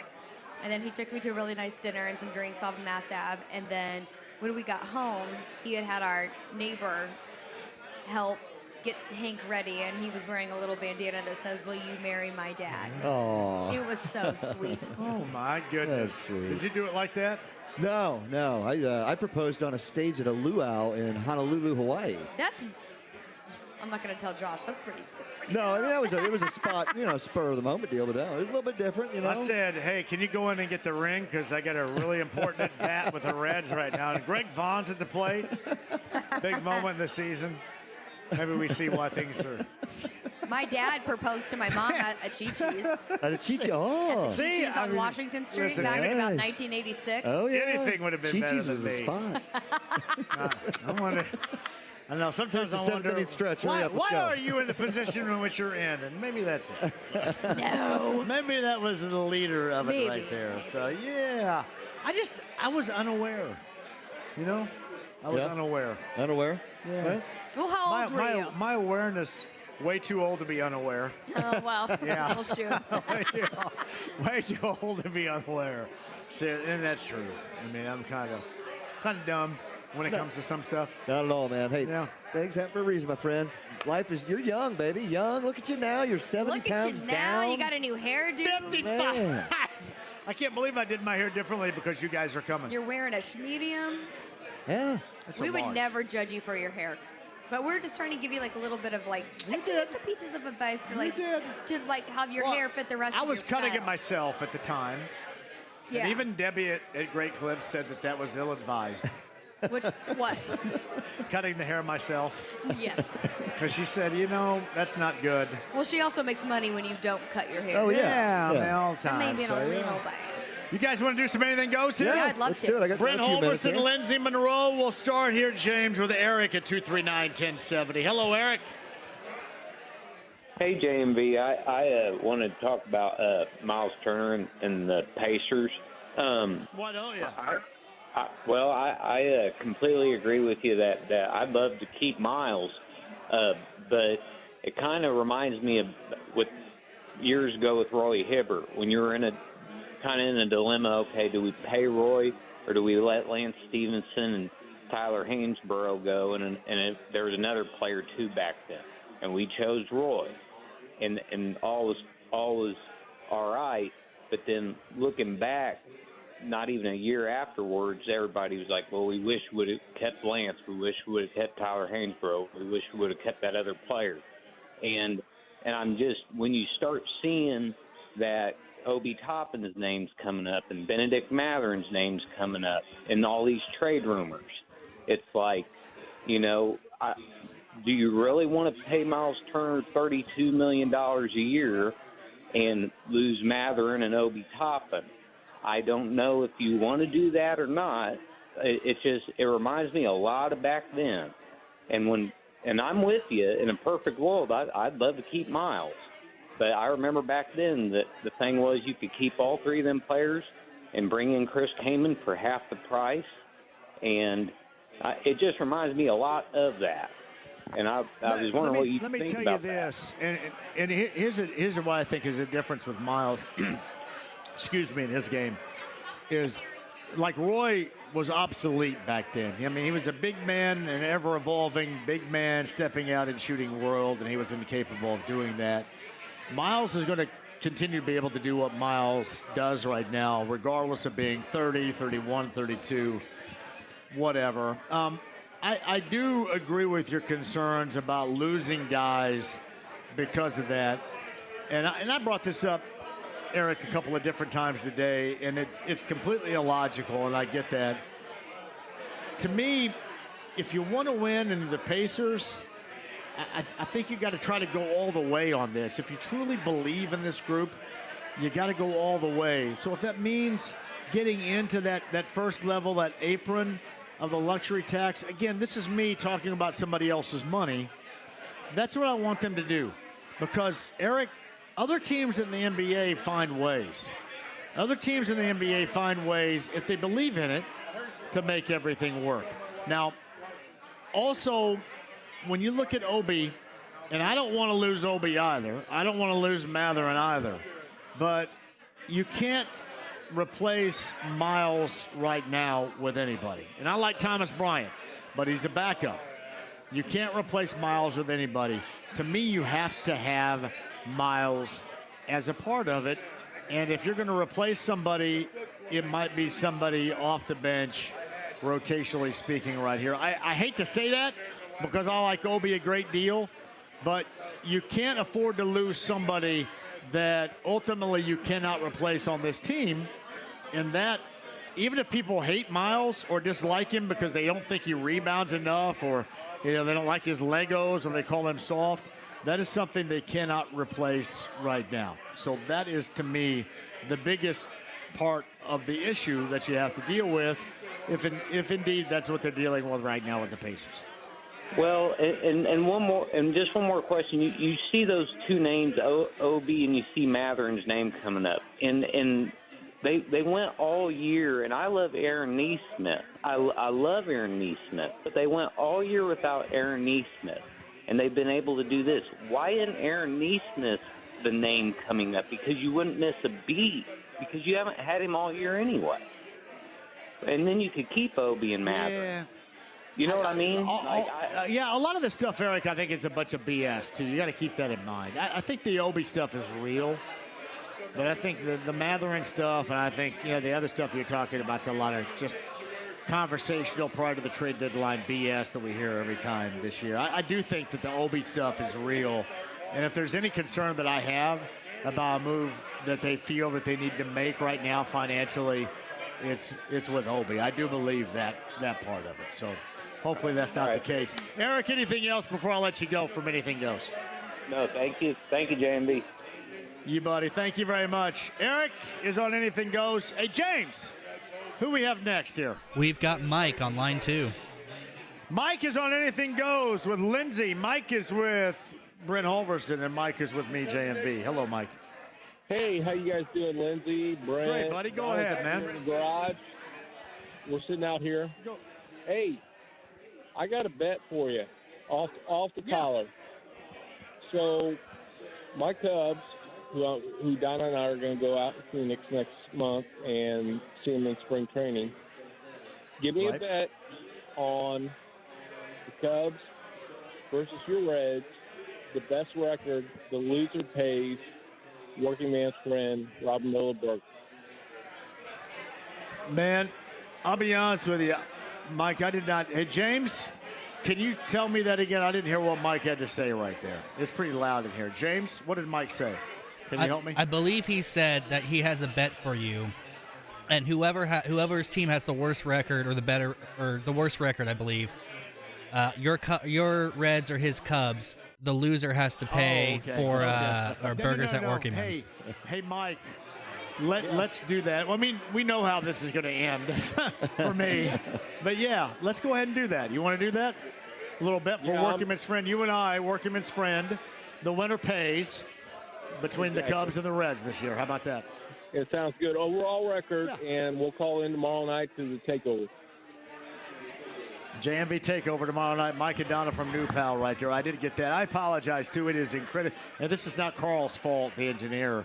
It is incredibly loud in Workingman's friend right now, and it's tough. It's Tony Renz, my man right there. Brent Halverson, Lindsey Monroe of Channel 13. This has been, thank you, Tony. Good to see you, my brother. A great Tavern tour stop to start 2025, Brent. Yes, it has. Always is. It's such a great place to be at. And again, look at this crowd. I mean, it's awesome. And it is getting a little tough to hear in here, but, what a great time. Becky and the crew here, the staff, thank you for having us. Thanks for everybody for coming out today. And be sure to come in and check out Workingman's friend. Lindsay's going to get a taste of the goodness here as she goes home. I just put my to-go order Just got her to-go order in, so that's outstanding. You're going to fall in love. What did you order? I ordered 2 of the double cheeseburgers. The double cheeseburgers as recommended. Yes. I was told on Twitter, or the X, to get the tots. So I got one with tots, and then I got one with onion rings. Okay. So That's probably a good idea right here. We got standing room only. It is. It really this is. place is crazy. It's awesome, isn't it? It's packed. Yeah, it's packed. I don't know where everybody parked. Well, that's the thing. I know. I parked all the way down the road. Yeah. Maybe they Ubered. Yes. Could be. Everybody parked because I thought I parked far away. We got here at 3 o'clock. Yeah, we got here at 3 o'clock. There's no doubt about that. Hey, James, what else we got here on Anything Goes? Am I going to be able to hear? I want to make sure I'm good to the callers here. Well, right now we have no one on the line, so you're in the clear right now. Okay, I got you. Well, we'll keep it right here with Anything Goes then, because that is really a tough here for the callers right now as well. Hey, by the way, JMV Takeover tomorrow night, 6 until midnight for you. And as we talked about a little bit earlier, Brown County Music Center, you've got Yacht Rock Review with our friend Christian Webb, who puts on a great show with Yacht Rock Review at a great venue in Brown County tonight. Absolutely. That's tonight. And you're going to be down there and bringing some love down that way. Some love that way. I've been going by myself. Hey, that's not a better self-gratification love. Not a better place. Which I'm very used to. That's right. You'll be just fine. A lot of good friends, like we mentioned. Laurel, Heath, Justin, Amy, they're all down. Everybody's down there, man. I'm actually envious. I've got kid duty tonight. Otherwise, I'd be your companion. Now, what are you guys up to this evening? I've got to get Sage from practice at 8 o'clock, and then I got to roll. Then I got to take him to a Mount Vernon basketball game. Roll back home. She's got a friend sleeping over. Lisa is in Louisville for a volleyball tournament with Sierra. So we're on the run a little bit, but that wouldn't have it any other way, John. So things are good. Things are good. And Congress and Broad Ripple for us next. Connors and Broad Ripple. That's going to be a great spot. Our first time to do a show at Connors. So looking forward to that. And again, JY, Romy, he'll be in his old stomping grounds from slinging drinks back in the day. So it'll be good to get him back there, too. I don't know if I've ever done a show before. There are very few places I've not done a show before. And I think that's might probably be one of them. Yeah. right there. Well, it's great, and we've got, like I said, there's a couple other treats up the sleeve. We'll slowly let that cat out of the bag. Really at now? our next show. So we've got some good stuff planned coming up for 2025. The Tavern Tour continues, John. We got some treats. Can you let us in on the treats? They're great new establishments that we've not been to before. And that's part of it, too. That's part the of allure. Going to places where we haven't been before. And I know that you take in consideration a lot of the advice that you get from listeners out there that say, Absolutely. hey, you know what, this is a great, because we described it as, taverns, dives, whatever. And this certainly fits the bill on that. It does. I mean, really a place that's been around for a while, right? Like we say, tried and true. A good joint to go to, a good place that's, it's locally owned. We got a call, what was it last year we ended up going to Wits Inn. That was a great spot. It was a huge show down there. That was a blast. I mean, a lot of stuff like that. So we get some listeners that call in, send us some notes. We love that because we're going to go through and look into it too. So if you got something out there, please let us know. We'd love to be at the next dive bar near you. That is Brent Halverson. Again, advice is always taken. Lindsey Monroe of Channel 13 is here as well. You've got weather duties on Channel 13 tomorrow morning, right? I do. Can you hear me? I got you. Yeah. The volume's a little low. Loud and clear. Everything is just loud right now. We're trying to get this mic feedback thing. I think we're all in such close proximity with everybody. It is incredibly loud in here right now, as you can tell. So, which is good for us. All right. Great news, weather forecast wise, tell us about the weekend. Gosh. Yeah. So Sunday's going to be way better than tomorrow, but tomorrow's not going to be bad. I mean, we're going to be a little cooler. Today was oddly warm. And then we're going to be back into like the upper 50s near 60 on Sunday. And then that's all going to change again, like in a week or two, back to our normal February doldrums, right? It's February. Is That's it why, really? that's why I booked a trip to Mexico. There you go. Get When out are of you here for a going? Are little you bit. going to Mexico, really? Yeah. What? Yeah, in a couple of weeks. I leave on the 19th to go to Mexico. Oh, 17th. I got to go to Greene County tomorrow I morning. can't Is remember that the close? exact date, to be honest. So, I mean, so Josh and I started this last year. Well, actually 2 years ago. Like, we have to go somewhere warm this time of year because it just gets to the point where it's like, I got to have a break. Absolutely. I need some, like, actual, like, vitamin D. Yes, absolutely. So we're not going back to single-digit bull crap, are we? No. All right. Hey, James, I'm going to tell you what. When you start the music, we're going to have to tell me because I'm not going to be able to hear it. Now, this is not Carl's fault. It is just loud in here. Hey, Carl, great job out of you. Yes. JMV Takeover tomorrow night, 6 until midnight. Brent Halverson, sir. Connors Broad Ripple. Connors Broad next Ripple, month. end of February. Lindsay, you Last tomorrow Thursday. morning, That's Channel right. 13. We've got a couple of really fun shows coming up this weekend. WWE all morning tomorrow. Thank you, Lindsay. Yeah, thanks, Thank you, Lindsay. Brent. Yeah, Thank you, absolutely. Carl. Thank you, James. Back in the studio. IU 93 WIBC. Tip time tonight at 8 o'clock. Full recap coming up on Monday for you as well. JMV Takeover tomorrow night. The last word, my friends, with Matt and Gorman and Casey. That is coming up next. Do not go anywhere. Becky and Workingman's friend, thank you so much.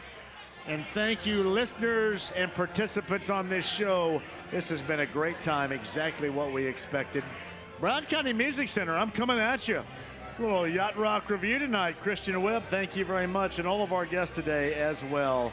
Thank you for being a part of the show. 93.5, 107.5 The Fan. The last word, other side, 93.5, 107.5 The Fan. Have a great weekend.